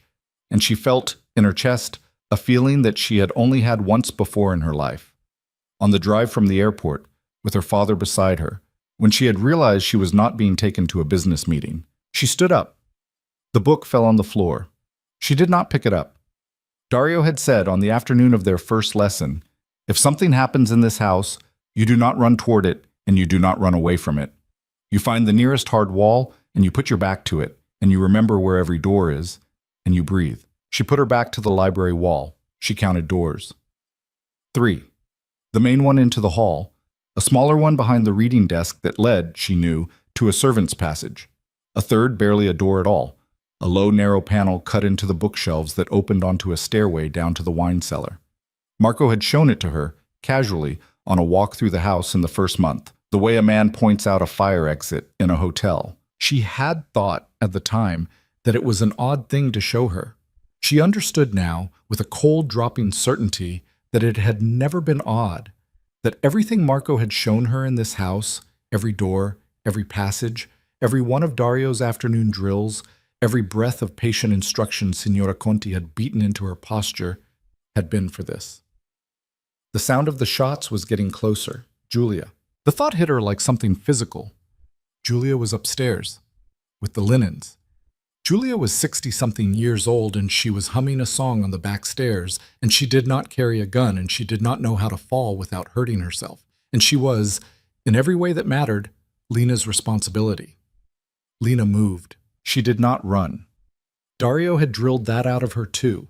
Running made you clumsy. Running made you loud. Running made you a shape that caught the eye. She walked fast, close to the wall, and she slipped out the small door behind the reading desk, into the narrow servant's passage. And the passage was dim and smelled like old wood and lemon polish, and she knew every turn of it by heart now, because she had walked it with Julia for weeks to learn the household. She came out on the second-floor landing. She could hear downstairs men shouting. She could hear a door being kicked. She could hear, now, a different sound. Not rifle cracks, but the fast, flat pops of handguns, closer, inside the house. "Julia," she whispered. She moved down the hall toward the linen room. She passed an open window. She did not look out. Looking out was a shape in a window, and a shape in a window was a target. She kept to the inside wall. She moved. Julia was in the linen room. She had heard the shots, too. The old woman was standing very still in the middle of the room with a folded sheet in her arms, and her face was gray, and her mouth was a tight, thin line. And when she saw Lena in the doorway, she opened her mouth, and Lena shook her head once, fast, and put a finger to her lips. "The cellar," Lena whispered. "Can you walk fast?" "Yes." "Come." "Signora." "Now." Julia came. She dropped the sheet. She came. They went back down the servant's passage. Lena led. Her hand was on the small pistol she had started, a month ago, carrying in a holster at the small of her back under her cardigan, a thing Dario had insisted on, a thing Marco had permitted without comment, a thing she had complained about for 2 weeks and then stopped thinking about. She did not now stop thinking about it. She was very aware of its weight. She was very aware of the safety. She was very aware that she had never pointed it at a person in her life, and that the distance between paper targets in a field and a person in a hallway was not a distance that could be measured in meters. They reached the library. They crossed it. Lena opened the small panel into the bookshelf. Julia went through first. Lena followed. She pulled the panel shut behind her. The stairs were narrow and turned sharply. The stone was cold. There was no light. Lena held Julia's elbow with one hand and kept the other hand on the pistol at her back, and they went down in darkness, step by step, and when they reached the bottom, the cellar opened in front of them, long and low-ceilinged, racks and racks of bottles in the dim light of a single electric bulb. "There's a second door," Lena whispered, "through the back. It opens onto the garden." "I know, Signora. Can we lock the panel from this side?" "See, there is a bar." "Do it." Julia did it. The old woman's hands were shaking badly, but she did it.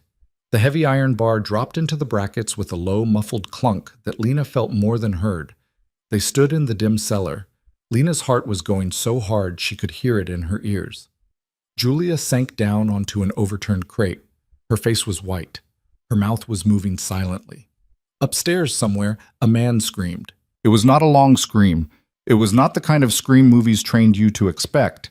It was short, and it was wet, and it stopped. Julia closed her eyes. Lena took the pistol out of the holster. She checked the safety. She did not click it off yet. Dario's voice was in her head. A gun in your hand is not yet a gun. It becomes a gun when your finger is on the trigger. Until then, it is a tool. Do not make it a gun until you need to. How many ways into this cellar? She whispered. 2, the stairs. The garden door. Is the garden door locked? Always. From both sides. Key. On my... Julia fumbled at her waist. She had a small ring of keys at her belt under her apron. Her hands were trembling. She could not find the one she wanted. Lena took the ring gently from her, and Julia whispered the shape of the key, and Lena found it. They moved toward the garden door at the back of the cellar, and that was when the footsteps started on the cellar stairs behind them. Lena froze. They were on the wrong side of the bar. The bar was holding. The bar would hold. The panel at the top of the stairs was heavy oak, and the bar was iron, and no one was going to come through it quickly. But the footsteps were coming down anyway, slow, heavy, deliberate, and Lena realized with a plunging, sick certainty that whoever was on those stairs had not come through the library panel. There was another way in. Of course, there was another way in. There was always another way in a house this old, and she had not been shown all of it yet, because she had only been in the house 5 months, and Marco had been in this house his entire life, and the man on those stairs had maybe been in this house longer than Marco had. Lena turned. She thumbed the safety off the pistol. Dario's voice. Breathe, breathe out when you fire, not in. 2 shots. Always 2 shots. A man goes down on 1, he gets up on 2. Julia behind her, very small. Signora, per favore. Get behind the rack, the big one, against the wall. Go. Julia went. The footsteps reached the bottom of the stairs.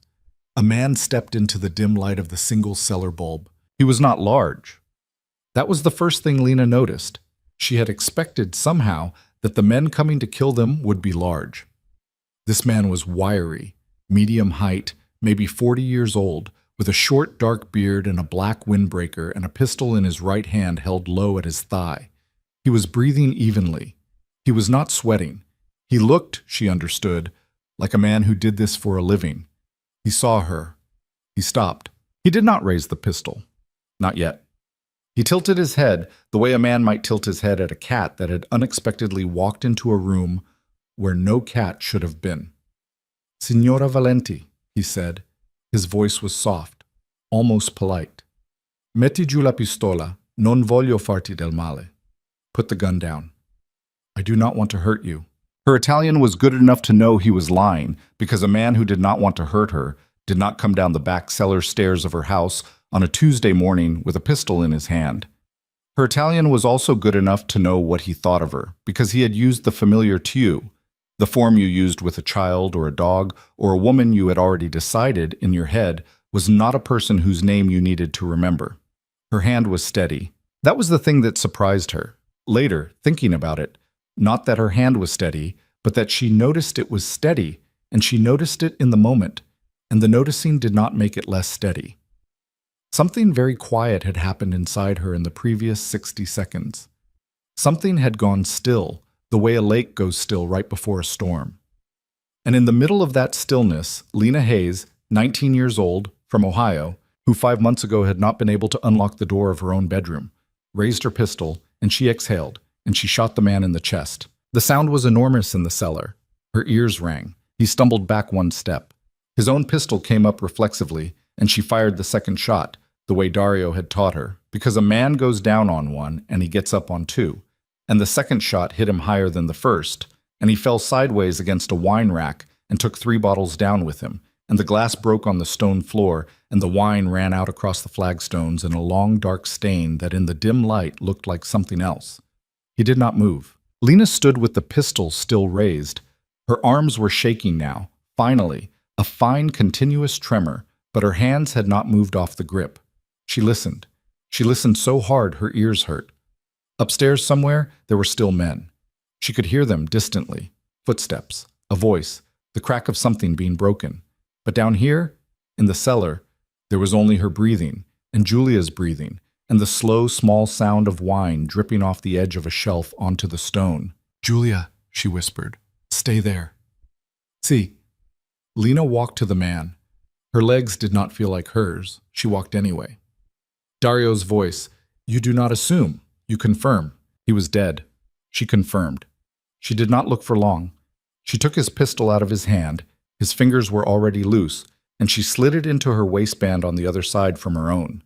She took his phone out of his jacket pocket. It was locked. She took it anyway.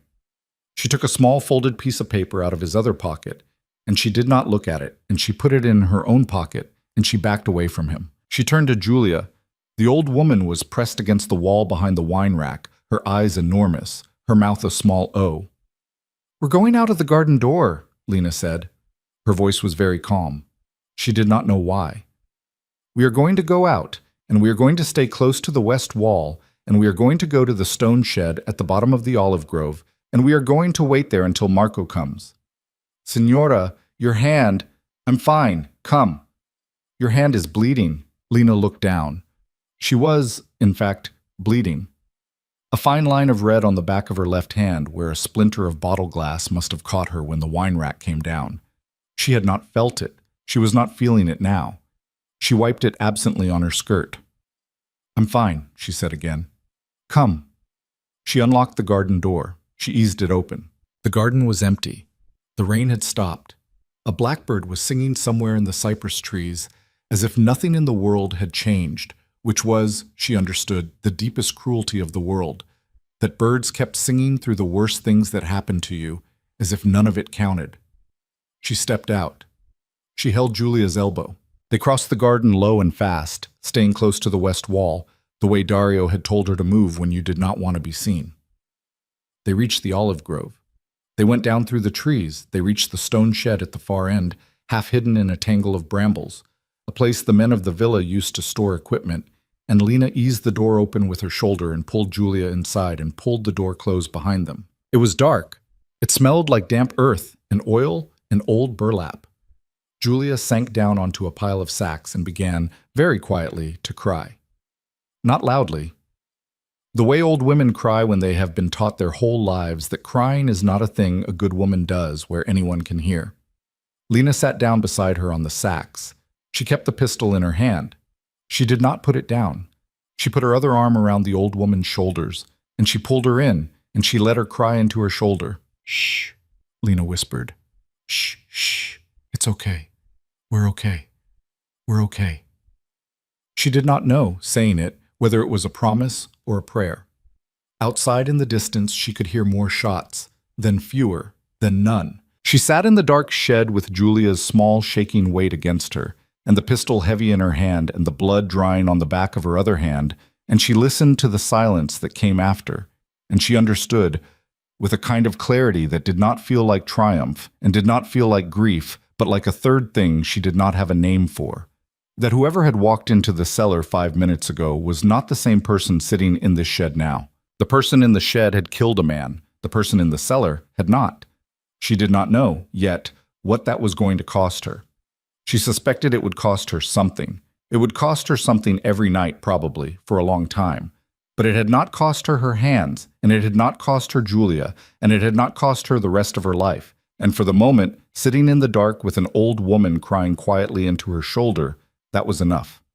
She waited for Marco. Somewhere beyond the olive trees, far off, she heard the first distant sound of a car engine on the gravel drive. Fast, coming up hard.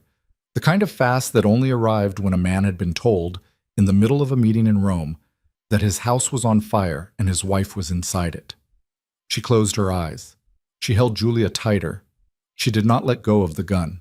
The engine on the gravel got closer, and then there were more engines, 2, 3, and then the short, sharp sounds of car doors slamming, and then men shouting. But these were different voices. Voices she knew, the low, even Italian of the men who worked for Marco. She heard her own name being called. Not Lena. Signora Valenti, Signora Valenti, over and over, moving through the garden, moving toward the cellar, fanning out across the grounds. She did not answer right away. It was Dario who had trained her not to. You do not call out to a voice until you have seen the face behind the voice. A voice can be borrowed.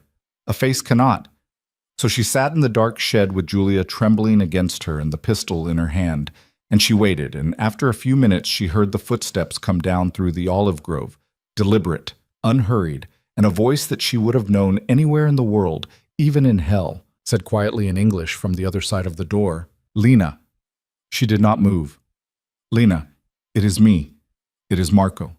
If you are in there, do not shoot me, per favore. I am going to open the door." She lowered the pistol, slowly, onto her lap. Her hand was shaking finally, now that it was allowed to. Her whole arm was shaking. "I'm here," she said. Her voice came out thin. "I'm here. Julia's here. We're here." The door scraped open.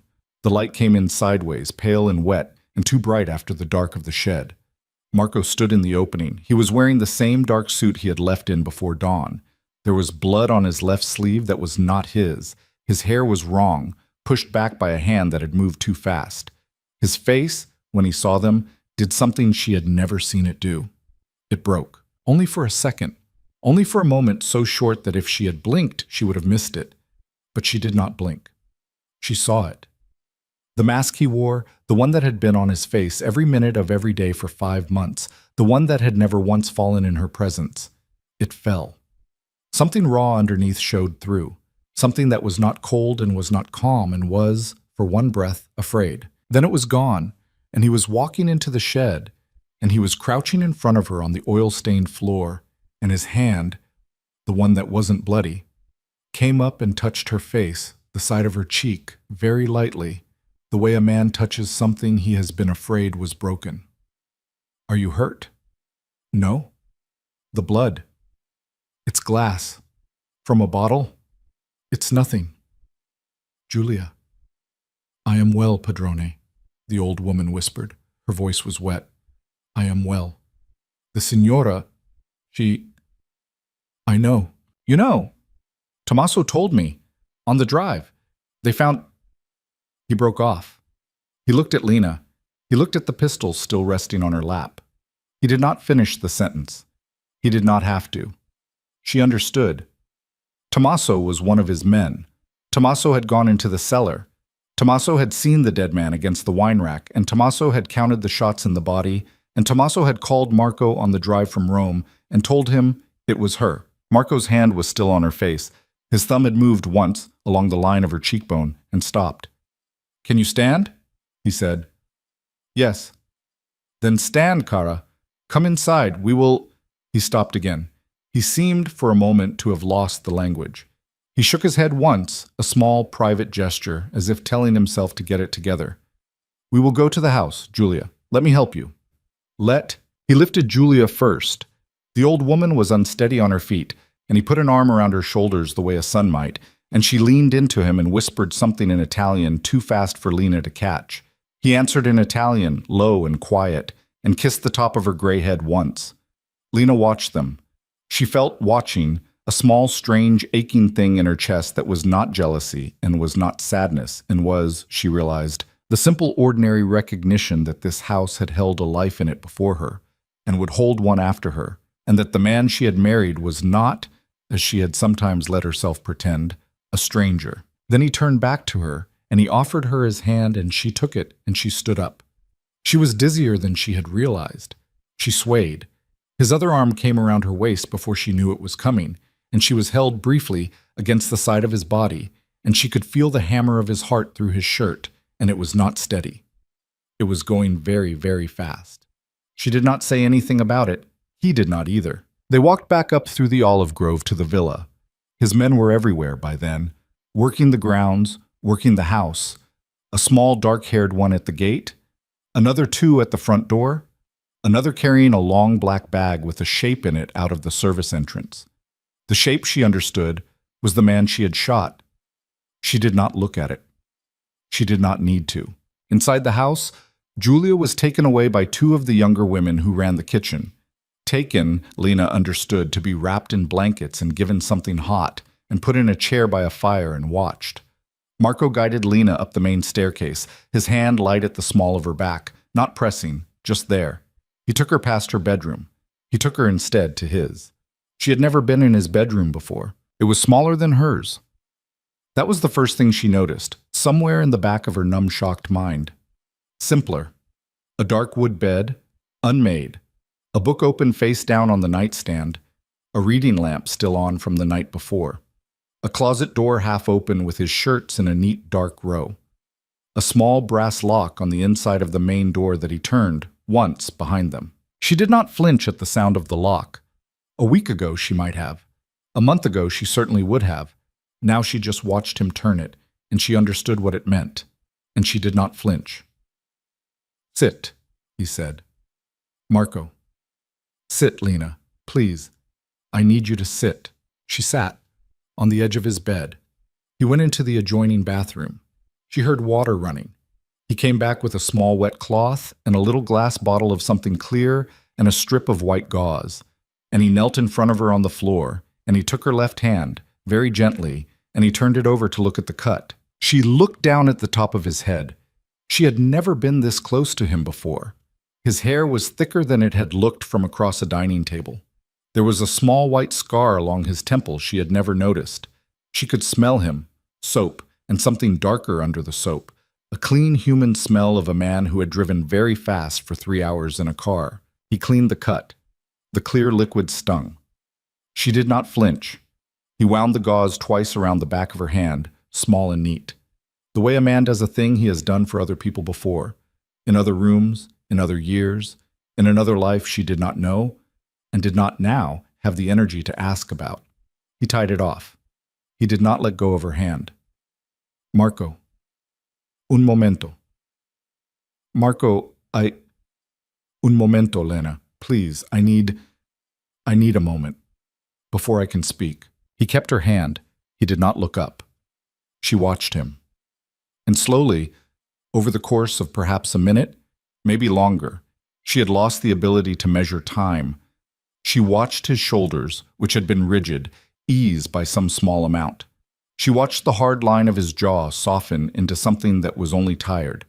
She watched him breathe in and out, the way Dario had taught her to breathe before a shot, and she understood that the most powerful man she had ever met was sitting on the floor of his own bedroom, holding her hand and trying to remember how to be a person. Finally, he looked up at her. His eyes were wet.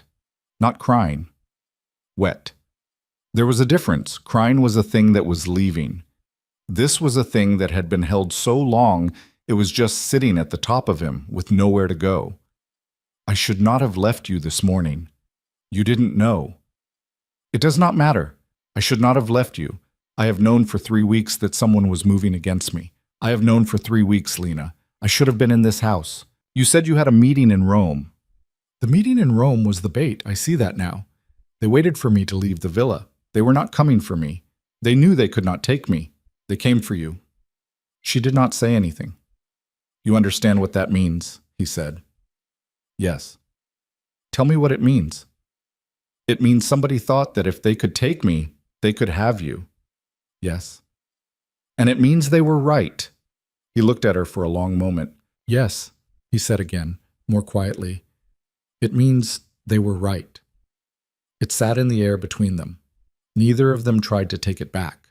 It was, she understood, the most honest thing he had ever said to her, and it was terrible, and it was also a gift, because a man who said a thing like that out loud could not afterward pretend he had not. It was a commitment in the shape of a confession. She did not know what to do with it.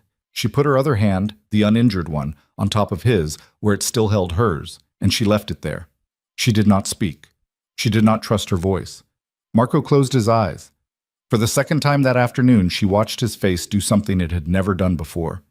He let out a long, slow breath, and he lowered his forehead gently to the back of her hand, and he held it there. She felt the warmth of his skin. She felt the small movement of his breath. She felt, underneath everything, the tremor in his shoulders that he was trying not to let her see. She did not pull away. After a while, a long while, he raised his head. He cleared his throat. He stood up. He moved away from the bed to the window, and he looked out at the garden, and his back was to her, and she understood that he had needed, for a moment, to not be looked at. His name was Andrea Bellini, he said to the glass. The man in the cellar. I know his people. I have known them for 20 years. I did business with his father. I will find out, before tomorrow morning, who sent him. I will find out before tomorrow morning who paid him. I will find out before the end of this week whose idea it was. And then Lena. He stopped. And then what? He did not answer. Marco, and then what? I do not want to tell you. Tell me anyway. He turned from the window. His face was composed again. The mask was mostly back on, but the eyes were different now. They had been changed by something, and she had been in the room while the changing happened, and she was not going to forget the shape of what she had seen. And then I will remind them, he said, why men in this country have been afraid of my family for 140 years. You're going to kill them. Some of them. All of them. Lena, say it. Say what you mean. I'm done with the soft version. After this morning, I'm done. He was quiet for a long time. All of them who touched this, he said finally. Yes. She nodded. She did not flinch. Something inside her, she noticed with a distant clinical curiosity, had stopped flinching at certain kinds of sentences, and she did not know, yet, whether that was because she had grown up or because she had been broken down. She suspected those two things were often the same thing and got called different names depending on who was doing the naming. I killed a man today, she said. I know. I want to tell you what it felt like. Tell me. It didn't feel like anything. That's what's wrong with me. He came down the stairs, and he pointed a gun at me, and he called me Signora Valenti, and he used 2 instead of lei, and I shot him twice in the chest because Dario taught me 2 shots. And he fell down, and it didn't feel like anything, Marco. It felt like a thing you do, like closing a door. And then in the shed I held Julia while she cried, and I kept waiting for it to hit me, and it didn't hit me. And then you came, and it still didn't hit me. And I'm sitting on your bed telling you about it, and it's still not hitting me. And what is wrong with me? Her voice broke on the last word. She had not realized she was going to cry until the word came out. And then the crying came all at once, the way a dam goes, not a trickle but a wall. And she put both hands over her face, and she let it come. He crossed the room in 3 steps. He sat down on the bed beside her, not touching her, just there, and he waited. When she finally slowed, it took minutes, she did not know how many. He spoke. His voice was very low, very even. Nothing is wrong with you, Lena. Something is wrong with me. Normal people have never been asked to do what you did this morning. There is no normal person on earth who knows what that is like until they have done it. Afterward, there is no one way. Some men weep, some men cannot speak. Some men go very still inside and carry it for years, and one day in a bar 30 years later it comes out at them when they are looking at a wine glass. Some men laugh. Some men do not laugh again for a long time. What you feel or do not feel right now, in this hour, tells you nothing. It will come, Cara. Whatever is going to come will come. Later. Maybe tonight. Maybe in 6 months. There is no wrong way, and there is no shame. You kept Julia alive. You kept yourself alive. That is all that mattered this morning. That is the only thing that mattered. She lowered her hands. Her face was wet. She wiped it with the edge of her palm. Her fingers were still trembling. I don't want to be alone tonight, she said. It came out before she had decided to say it. She heard herself say it, and she felt a hot rush of humiliation and a colder rush of honesty, and she did not take it back. Marco was quiet for a long time. I will sleep on the chair, he said finally. In your room, if you want. Okay. Only if you want. I want, then that is what I will do. She looked at him, sitting on the edge of the bed beside her, his face turned slightly away, his hands folded in his lap like a boy who had been told to keep his hands in his lap. And something in her, some tired, soft, cracked open thing, reached across the small gap of bedspread between them and took his hand. He looked down at their hands. He did not pull away. Marco. Yes. I'm not in love with you. I know. I might be someday. I don't know. I don't know what I am yet, but I want you to know that I'm not.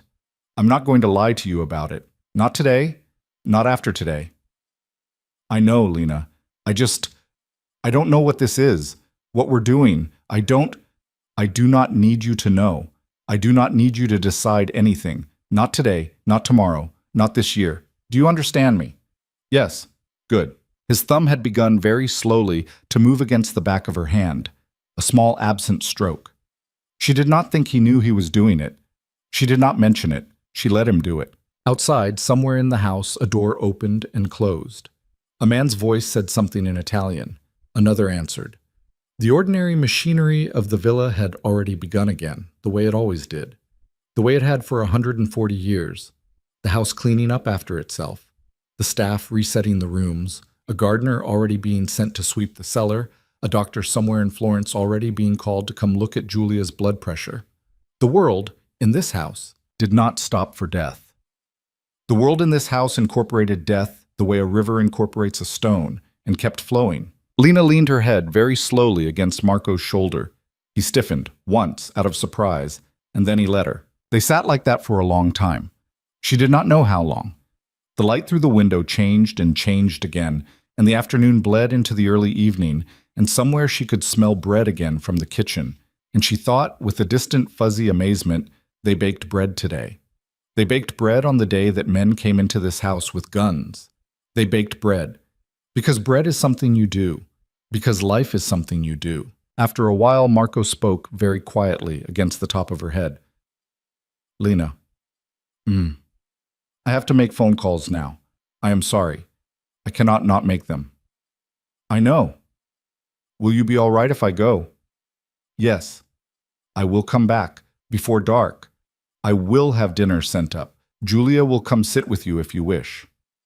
Okay. I will not leave the villa tonight. Okay. He got up from the bed, slowly, as if he were sorry to. He paused at the door. He turned back once. He looked at her sitting there on the edge of his bed with her bandaged hand and her tangled hair and the line of dried blood on her cheek that neither of them had cleaned yet, and he looked at her for a long moment, and then he said, "Thank you, Cara, for being alive tonight. That is the only thing I needed from this day." He closed the door softly behind him. The days after the attack were a kind of dreaming. The villa was quieter than it had ever been. Marco did not leave the grounds. His meetings came to him. Cars came up the gravel drive with dark-suited men inside, and the men sat with Marco in his study for long hours, and when they came out, their faces were tight, and they did not look at Lena when she passed them in the hall, which was its own kind of respect. Julia, to everyone's astonishment, insisted on returning to her duties within 2 days, although Marco ordered her off the back stairs until further notice and installed a girl of 23 named Paola to do the heavier carrying. Julia pretended to be offended. She was not offended. Lena saw her, on the third evening, holding Paola's hand briefly in the kitchen and pressing a small folded banknote into it, a tip for having taken the weight off an old woman's knees without being asked. Lena did not mention it. Some kindnesses were for the kindness giver alone. She did not sleep well those first nights. Marco did in fact sleep in the chair in her room for 3 nights running, and she did not send him away, and he did not come to the bed, and they did not speak of it during the day. It was a thing that existed inside the hours between 11 at night and 6 in the morning, and outside those hours it did not exist at all. And this was, she understood, an arrangement they were both going to honor for as long as they both needed it. On the 4th morning she woke before dawn, and the chair was empty and the blanket was folded on its arm, and she understood without being told that they were finished with that particular chapter. He had decided on his own that she no longer needed him in the room. She was angry about it for perhaps 30 minutes, and then she realized that what she was actually angry about was that he had been right, because she had in fact slept through the night, and she had not had the dream. And her hands did not shake any more in the morning when she picked up her coffee cup, and something inside her had quietly mended a little, the way bones mend without telling anyone. It was around this time, in the weeks after the attack, when the house had settled into its new, closer shape, that she began to suspect she was pregnant. She did not tell anyone. Not at first. She sat with it for almost 2 weeks, watching her own body, watching the mornings, watching the way the smell of coffee had begun to do something small and off to her stomach that coffee had never done before. They had not many things, but they had not been nothing either. In the weeks after the attack, in the rooms between the rooms, in the long quiet evenings when the walls of the villa had gotten smaller and smaller. She was 19 years old, 20 now actually. Her birthday had passed 3 weeks ago without mention, because she had not wanted the mention, because a birthday had felt like a thing for another person, a person she had not been since the airport. She had become, by small degrees, a woman who let her husband hold her hand in the dark of a bedroom she had once tried to break out of. She had become, by smaller degrees, a woman who let him do other things. She had allowed herself those things by not thinking about them. Now, the thing that had come of not thinking about them was inside her, and there was no way, any longer, not to think. She bought a test in Florence on a Thursday. She went into the city with Julia for a lunch with Sofia Raguso. They had, improbably, become something like friends, Sofia and Lena, the kind of friends who made each other nervous and also made each other better. And after lunch, she slipped into a small pharmacy on a side street while Julia was looking at scarves across the piazza. And she paid in cash, and she tucked the small paper box into the bottom of her bag under a folded cardigan. She took it that night in her own bathroom, with the door locked, which was funny because no one in this house was going to come in without knocking anymore. No one, not even Marco, not once. She set the small plastic stick on the edge of the sink. She washed her hands while she waited. She looked at herself in the mirror. She did not look 19 anymore. She did not look 20. She did not know what she looked. She looked like a woman who had been on the edge of a bed holding a dead man's phone in her pocket. And she looked like a woman who had let her husband kiss her, for the first real time, in the doorway of his study, 3 weeks after that dead man, and who had kissed him back. She looked like the sum of every door she had walked through in this house. And the sum of every door was not the girl from Ohio anymore. And the girl from Ohio was not coming back. The girl from Ohio was in a photograph somewhere in an album in a house she would never see again.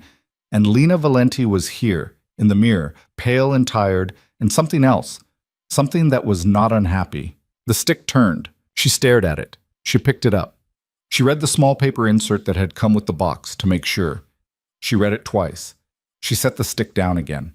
She sat down on the edge of the tub, and she put her hands over her mouth, and she did not know if she was laughing or crying or both. And it turned out, after a minute, that it was both. And that was all right, because this particular bathroom had heard a great many sounds from her over the last 6 months, and one more was not going to hurt it. She did not tell Marco that night. She told him the next morning on the terrace, with the sun just up and the coffee between them and his newspaper folded by his elbow.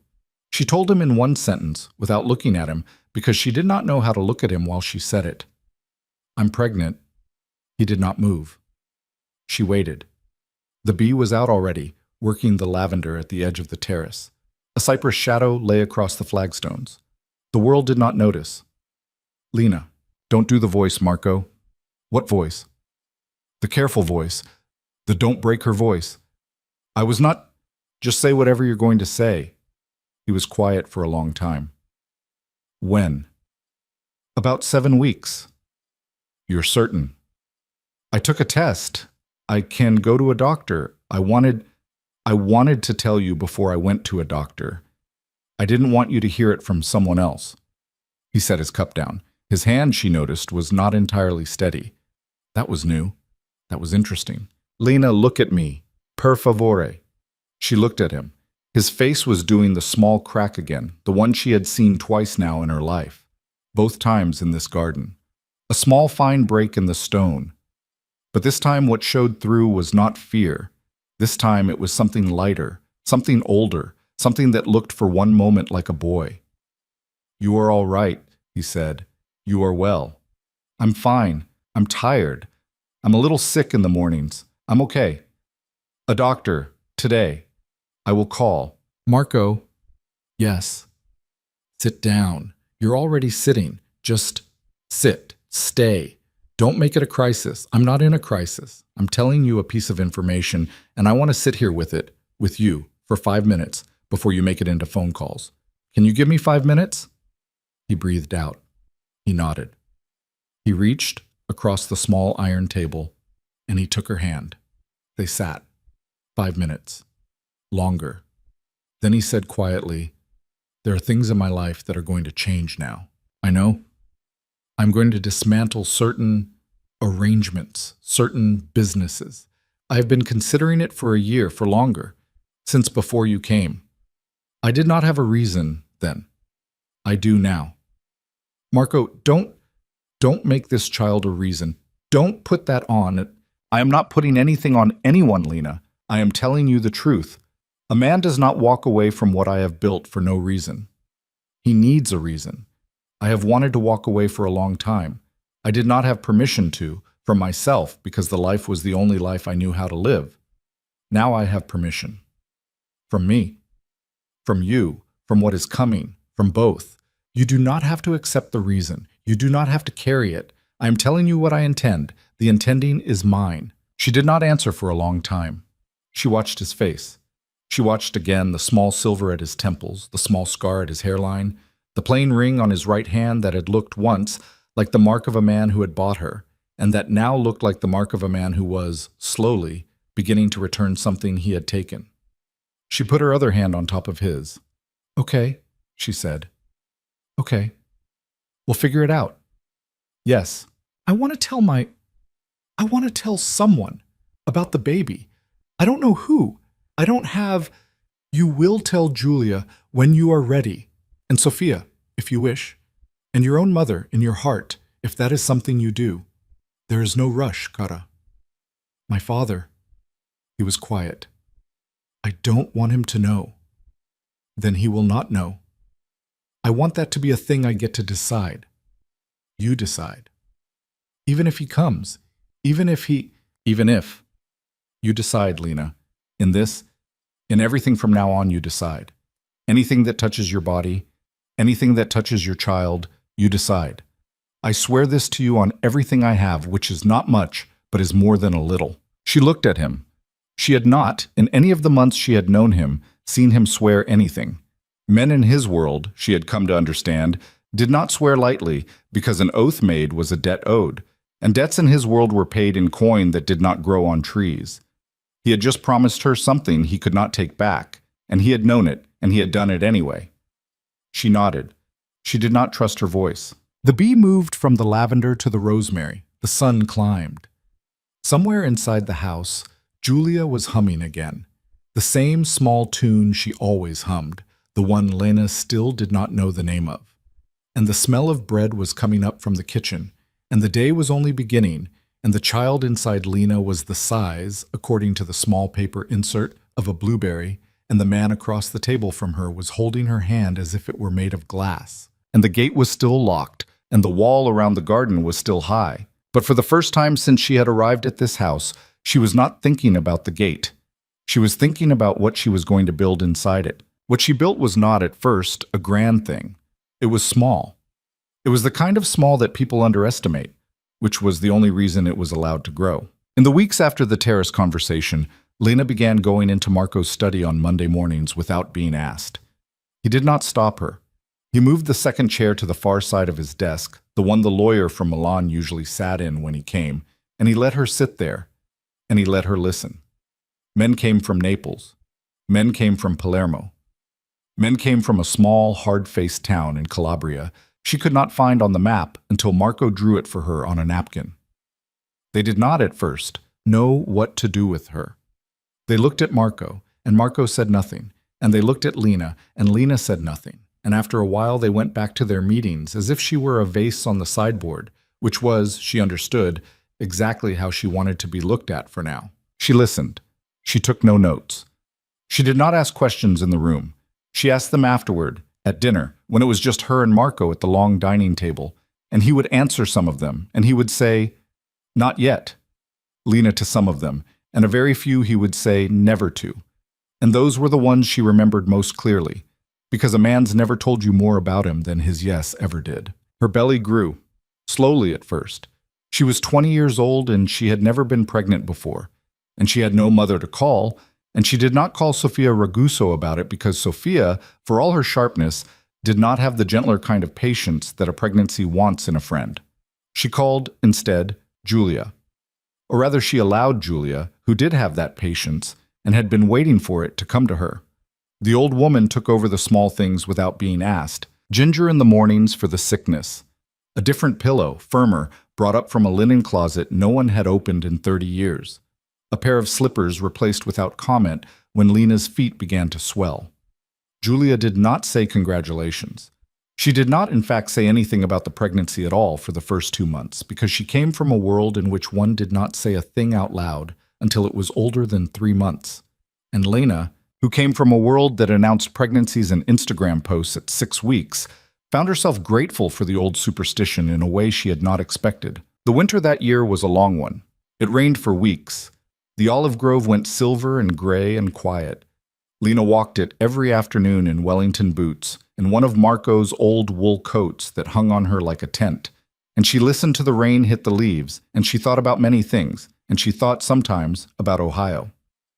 Her father sent a letter once, that winter. It came through the lawyer in Milan, Vittorio De Angelis, whose name she had learned to remember, exactly as Marco had told her she would.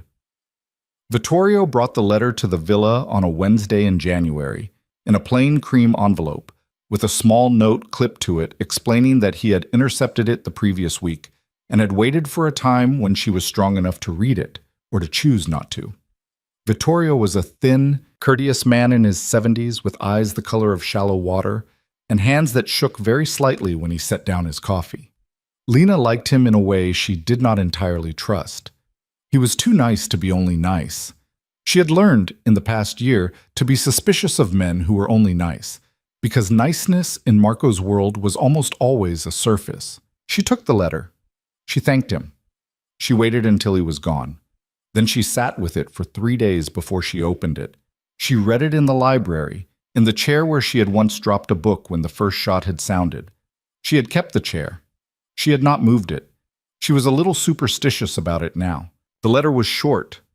Her father was in Lisbon, it said. He was working. He was sober, he said, though she did not believe him, because he had said he was sober the last 6 times he had said it, and he had always been lying. He had heard, through someone, that she was going to have a child. He wanted her to know that he was happy for her, he said. He wanted her to know that he had never meant for any of it to happen the way it had happened. He was her father, he said. He would always be her father. She read the letter twice. Then she folded it back up and put it in its envelope and sat for a long time with her hand on her belly, which was, by then, round and obvious, a thing she could not hide even in Marco's coat. And she thought about the man who had written the letter and the man who had walked her off the plane in Florence, and she tried to decide if they were the same man. They were. That was the hard part. They were the same man, and he had always been the same man, and he had always been a man who was going to trade her away someday for something he thought he needed more than her. And the only mercy in her life was that he had traded her to someone who had turned out, in spite of himself, to be better than he was. She wrote him back. She took 2 days to write it. Not because it was long, because it was hard. What she wrote, in the end, was 3 short paragraphs. Dad, she wrote, I got your letter. I'm glad you're working. I hope you're sober. I hope you stay sober. I'm not going to write to you after this. You are not going to meet this baby. I want you to understand that it is not a punishment. It is a decision. I made it for the same reason Mom used to hide the checkbook. You are not a safe person for people who love you. And I have somebody now who is going to love me, and I am going to love her back. And I am not going to put her in the same room with the person who put me on that plane. If you ever need to know that I am alive, Vittorio will tell you that much. He will not tell you where. He will not pass messages. Please don't ask him to. I am not angry anymore. That is the part I want you to know. I am not angry because being angry at you would mean still carrying you, and I am putting you down now. I hope you find a way to put yourself down too, someday, somewhere soft. Goodbye, Dad. Lena. She sealed it. She gave it to Vittorio on his next visit. He took it without a word. She never heard from her father again. She did not know later whether he had received the letter, or whether he had read it, or whether he had been sober when he read it, and she decided, in stages over several years, that it did not matter. She had said the true thing to him. The thing he did with it was his. Their daughter was born on a Tuesday in April. Lena did not at the time appreciate the irony that it was a Tuesday, which had been for some time the day of the week she was most careful to watch. The labor was long and difficult. 26 hours, the doctor in Florence said afterward, which was not unusual for a first child, though Lena thought the doctor was underselling it. She remembered Marco's face at the edge of the bed, white and still and more afraid than she had ever seen him, more afraid even than in the shed, and she remembered Julia's hand on her forehead. And she remembered the moment, very late in the second night, when she had been certain she was not going to survive, and had said so, out loud, and Marco had leaned down very close to her ear and said, "Lena, listen to me. You are going to. You are going to, because I am telling you, because I require it." And she had laughed, actually laughed through the pain, because only Marco Valenti would try to order a woman in labor to stay alive, and somehow the laughing had given her enough breath for the next contraction, and then the one after that. The baby came just before dawn. A girl. 7 pounds and change, a head full of dark hair that would later go lighter, a cry that took 10 seconds too long to start and then would not stop for an hour. They named her Elena, after Lena's mother, who was not there to see her, which was, Lena thought, in the quiet of the first hour when the baby had finally fallen asleep on her chest, probably the largest loss she had carried into this room. Her mother should have seen this child. Her mother would have been insufferable about it, in the best way. Her mother would have cried, and then pretended she had not been crying, and then cried again while pretending she had allergies. Marco sat beside the bed for the rest of that morning. He did not sleep. He did not put the baby down once she was placed in his arms. He held her the way Lena had never seen him hold anything in his life, with a kind of careful astonishment, as if he had been told the thing in his hands was his, and he had not yet decided whether to believe it. When the baby's small hand came out of the blanket and latched onto the tip of his finger, Marco looked at Lena, and his face did something it had not done before, and Lena understood, very quietly, that she had finally watched a wall come down in her husband that had been standing there longer than she had been alive. "Hello," he whispered to his daughter, in English, which was strange because he almost never spoke English to anyone but Lena. "Hello. Hello, Bambina." Lena watched him. She did not say anything. Some moments you did not speak into. The dismantling had begun months before Elena was born. By the time the baby was 6 months old, it was well underway, and by the time she was a year, it was, in the ways that mattered, mostly done. Marco did not talk to Lena about all of it. She did not ask him to. What she understood was this: he had inherited a thing from his father, and his father from his father. A set of arrangements in a set of ports and a set of cities. And some of those arrangements were the sort of thing that could be sold to legitimate companies at a discount, and some were the sort of thing that had to be ended, and some were the sort of thing that had to be ended in a particular way, by a particular hand, so that the ending did not open a door through which worse men walked in. He spent a year and a half doing this. He traveled more than she would have liked. He came home tired in a way she had not seen him tired before. A deep, in-the-bones tired that no amount of sleep seemed to touch. He lost weight. He went gray faster at the temples than he had before. She did not nag him about any of it, because she understood that what he was doing, in part, for her. And a woman did not nag a man out of a thing he was paying for in his own body on her account. What she did instead was learn. She learned Italian to the point that she dreamed in it. She learned French to the point that she could disagree in it, which Signora Conti said was the highest level any foreign speaker ever reached. She learned the names of the families. They are not only the Russos and the other old houses Marco had come up with, but the newer houses, the legitimate ones, the businessmen and the bankers and the mayors and the cardinals, a whole other world of money and influence that ran parallel to the one she had married into, and that Marco, quietly and over years, was moving his family toward. She learned how to read a balance sheet because Vittorio taught her. She learned how to host a dinner of 34 people without a single seating mistake, because Sofia Raguso taught her, and Sofia had a memory for slights like a ledger. She learned how to hold a baby on her hip and conduct a phone conversation in Italian with the prefect of a Tuscan province about the repair of a municipal road that Marco's family had paid for since 1891. Because no one taught her that. She worked it out. She did not become a version of Sofia. That had been one of her private fears in the first year. That this house would shape her the way it had shaped other women it had taken in, into a beautiful, glittering, sharp-edged thing, bored and cruel. She watched instead for the places where the shaping tried to happen, and she held herself apart from them. She did not snap at the staff. She did not treat Julia, as she aged and slowed, the way some women in that world treated aging servants. When Julia finally retired to a small apartment in town at the age of 71, Lena bought the apartment outright in Julia's name and told no one, including Marco, until Marco noticed the transfer in the household accounts 6 months later and looked at her across the breakfast table with an expression that was 2 parts amusement and 1 part something deeper, and said only, "You did not need to use our money for that, Lena. You could have used mine." "It was mine," Lena said. "Everything here is yours. That is not the point. It was a thing I wanted to do with my own hand. If you had done it, she would have said thank you to you. I wanted her to say thank you to me." He considered her for a moment. Then he tilted his head, the small tilt she remembered from the first day on the terrace, the tilt he did when she had surprised him. And he picked up his espresso, and he said, "Then you are right, and I am wrong. And Julia has the better landlady." That was in the 3rd year. Oh, their son was born in the 4th. His name was Tommaso, after Marco's grandfather, and he came easier than his sister had, and he was, from the first week, a quieter baby than Elena had been.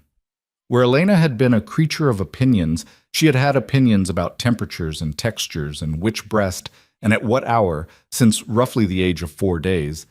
Tommaso was a watcher. He looked at people. He looked at them long and carefully and did not decide anything in a hurry. Lena, holding him on the terrace where she had once sat alone across from a man she did not yet know, thought he had Marco's eyes, in the deeper sense of the word eyes. She thought he was going to be someday the sort of boy whom other boys quieted down around, without knowing why. Marco was different this time.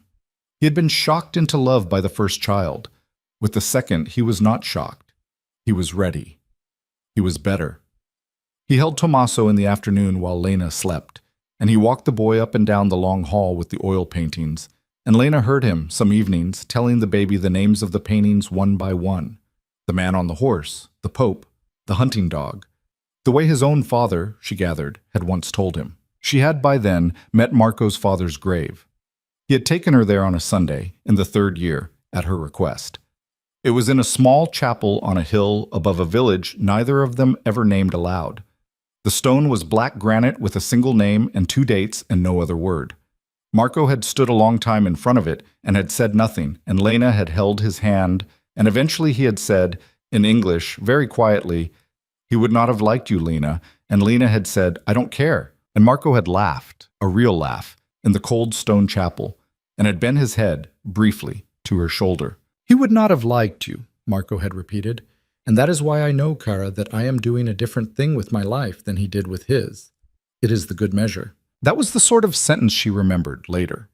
The sort of sentence that, in the hundreds of quiet hours of the years that followed, she came back to when she was trying to work out who her husband was, and who she was, and what exactly the two of them had built together out of a thing that had started, let no one forget, as a bill of sale. Because she never forgot. That was the private vow she had made to herself at the dinner at Sophia's house, leaning against the tall window with the wine in her hand, and she kept it. Not bitterly, not as a grudge, as a fact the way Marco had taught her to hold facts, as something you did not hide from, because hiding from a fact was how a fact killed you. She remembered the plane. She remembered her father's hand letting go of hers. She remembered the lock clicking on the bedroom door on her first night in the villa. She remembered the man coming down the cellar stairs. And she remembered the weight of the pistol. And she remembered the taste of the Amaro on the day she had signed her name on a paper that had not been a choice. She remembered, and in the remembering she held on to something important. The small, clear knowledge that she had not, in fact, been saved by anyone. She had been taken, and then she had been given an opportunity to survive the taking, and she had done the surviving with her own hands, in her own way, on her own time. Marco had provided the conditions. Marco had not provided the survival. Marco, to his enormous credit, understood this about her, and never once in the years that followed did he try to tell her otherwise. It was a distinction that mattered. It was, in the end, the distinction that let her love him. She realized she loved him on a Thursday, not a Tuesday. She had, by then, broken the spell of Tuesdays 100 small times and did not pay attention to them anymore.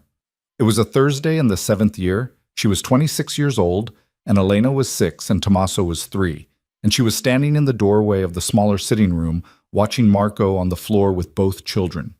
He was wearing an old sweater and his hair was rumpled, and Elena was trying to braid it badly with her small, insistent fingers, and Tommaso was sitting on his father's leg with a wooden toy in his mouth, and Marco was telling them a story in Italian about a fish who did not want to be a fish and wanted to be a bird, and learned over many adventures that being a fish was, in fact, a good thing to be. His voice was low and patient, and had in it a happiness she had not heard in him during the first year or the second or even the third.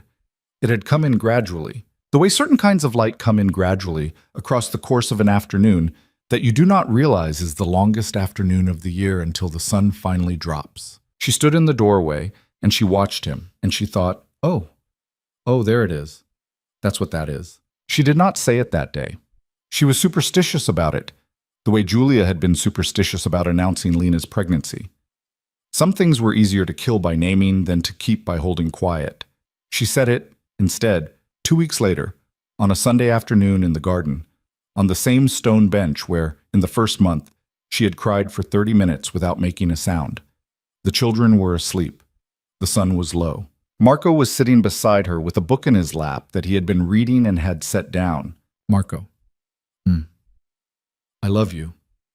He was very still for a moment. I know, he said. You know. I have known for a little while, Cara. It is not a secret thing, love. It shows on the face. Then why didn't you say anything? Because you had not said it yet. That's very old-fashioned of you. I am a very old-fashioned man. You should have said something. I've been carrying it around for weeks. He turned, then, and he looked at her. His face had aged in the years she had known it. There were lines at the corners of his eyes now that had not been there in the study the first afternoon, and the gray at his temples had crept back further into his hair. But the eyes were the same. The patient, considering eyes. The eyes that on her first morning on the terrace had appraised her like a man appraises a thing delivered to his door, and that, somewhere in the years between, had stopped doing that and had started doing a different thing, a thing she could not name but recognized on sight. Lena, he said, do you remember, in the first year, what I told you about the day you forget? You said the day I forget is the day you lose whatever I am becoming. Yes, I have not forgotten. I know. I am never going to. I know, Cara, that is the only reason I am able to love you back. She leaned her head on his shoulder. She felt the small, steady rise and fall of his breathing. She felt, somewhere on the other side of the villa wall, the low hum of the life they had made, the children asleep, the kitchen preparing the evening meal, the gardener mending a trellis, Julia's replacement, a woman named Lucia who had been with them now for 3 years, sitting in her small chair by the kitchen door with a rosary between her fingers, and the same tired, kind eyes that Julia had once had. None of it was perfect. That was the thing she wanted, later, when she was a much older woman, to have on record somewhere.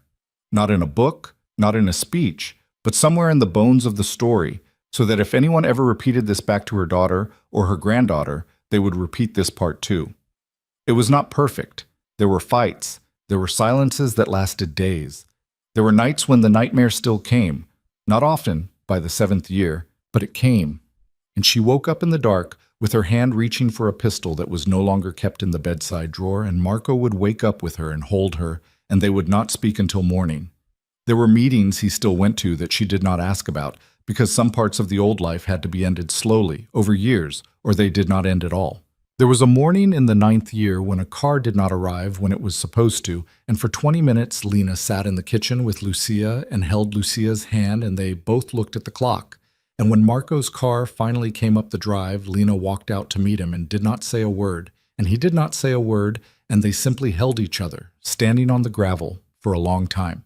And that was a kind of marriage too. There was her father, who died in the 11th year, in Porto, alone, of something that had probably been alcohol, but that the Portuguese death certificate politely listed as cardiac.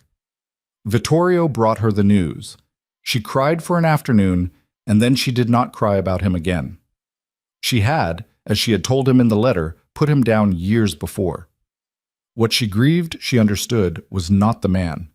It was the father she had wanted him to be when she was 6. That child was the one she mourned, not the man in Porto.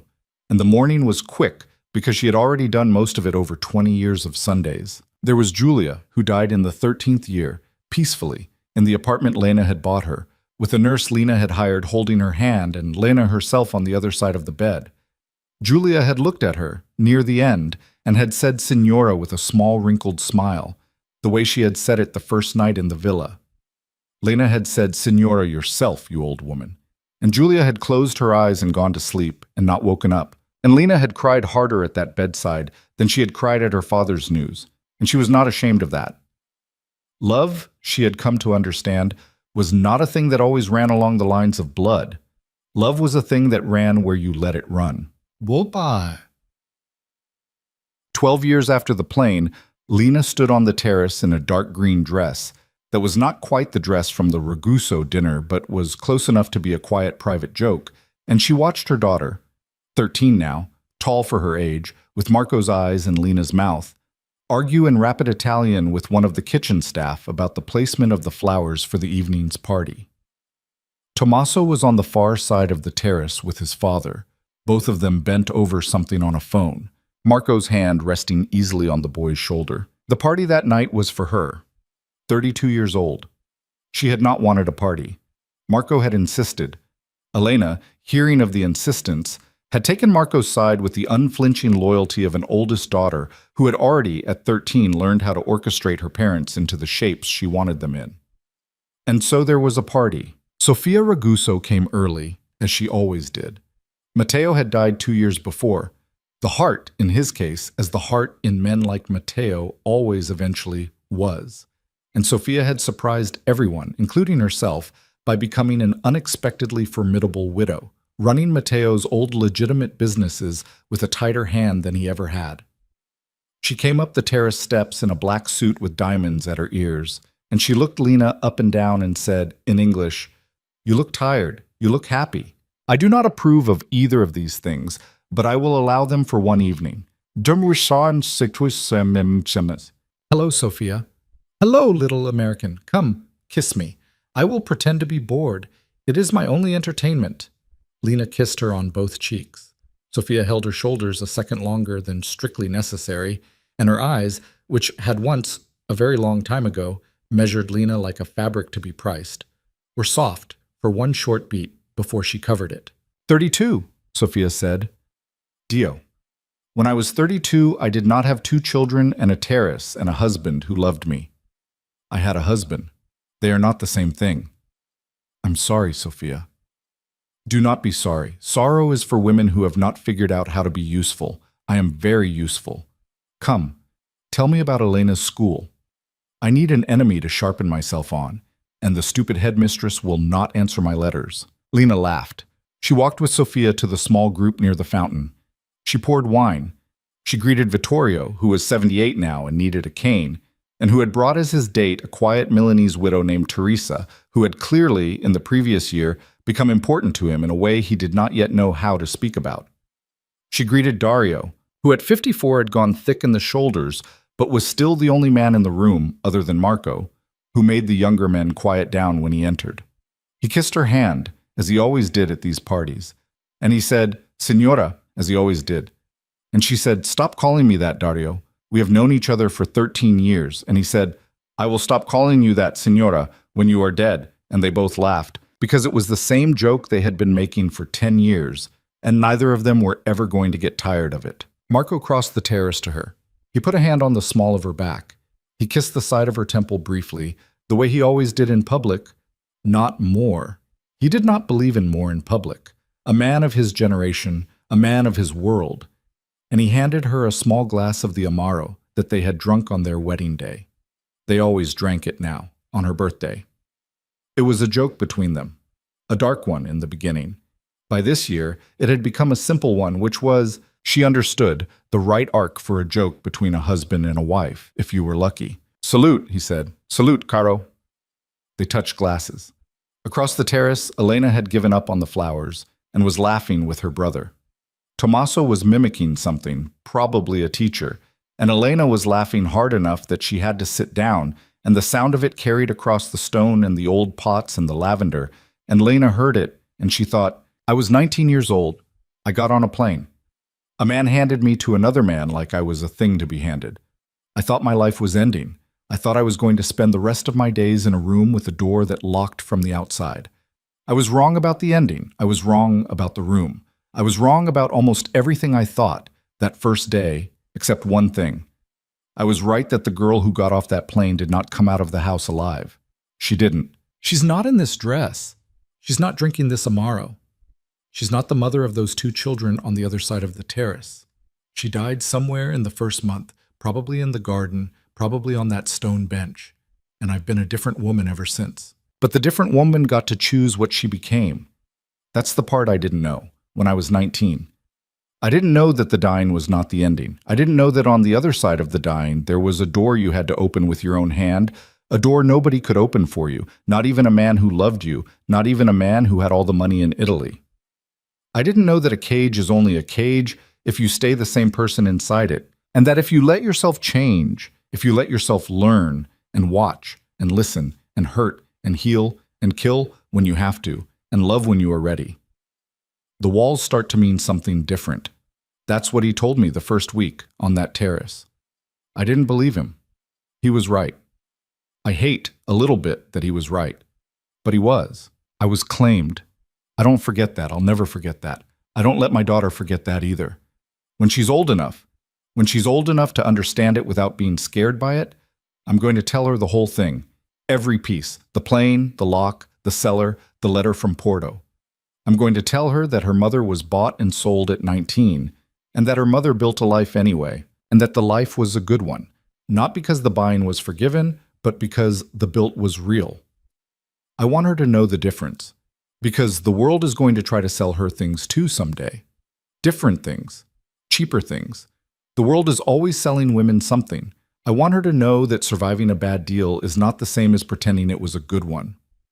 I want her to know that you can make a whole life inside a wall somebody else built, as long as you never forget who built it, and as long as you, by the end, have built enough of your own walls to put the first one in perspective. I was claimed. And then I chose. That's the whole story. She took a sip of the Amaro. It burned going down, the way it always had. She smiled, a small private smile that was not for Marco or Sophia or any of the guests, only for herself, and she turned to watch her children at the far end of the terrace, and the light of the low sun came in through the cypress trees and struck the old stone of the villa. And somewhere in the kitchen, Lucia was humming a small tune that sounded, in the drifting of it, like the one Julia used to hum, though Lena could not be sure, because Lucia had never known Julia. And the tune might just have been the tune that women in this valley had been humming for 100 years, passing it from kitchen to kitchen without knowing where it had come from. Marco's hand found hers. He did not look at her. He did not have to. She squeezed his fingers once and let go. Elena ran across the terrace toward her with both hands full of stolen grapes, a 13-year-old with her grandmother's name and her mother's stubborn chin and her father's careful eyes, and she was laughing, and she was free, and she was, in every sense that mattered, the answer to a question that a 19-year-old girl had asked a long time ago on a cold marble floor in a locked bedroom she could not, at the time, imagine ever leaving. The answer was yes. You can build a life. You can build a whole life. You can build it with your own hands, even inside someone else's walls, if you live long enough and choose well enough and refuse, through every season, to lie to yourself about where you started. Lena opened her arms. Her daughter ran into them. The evening went on.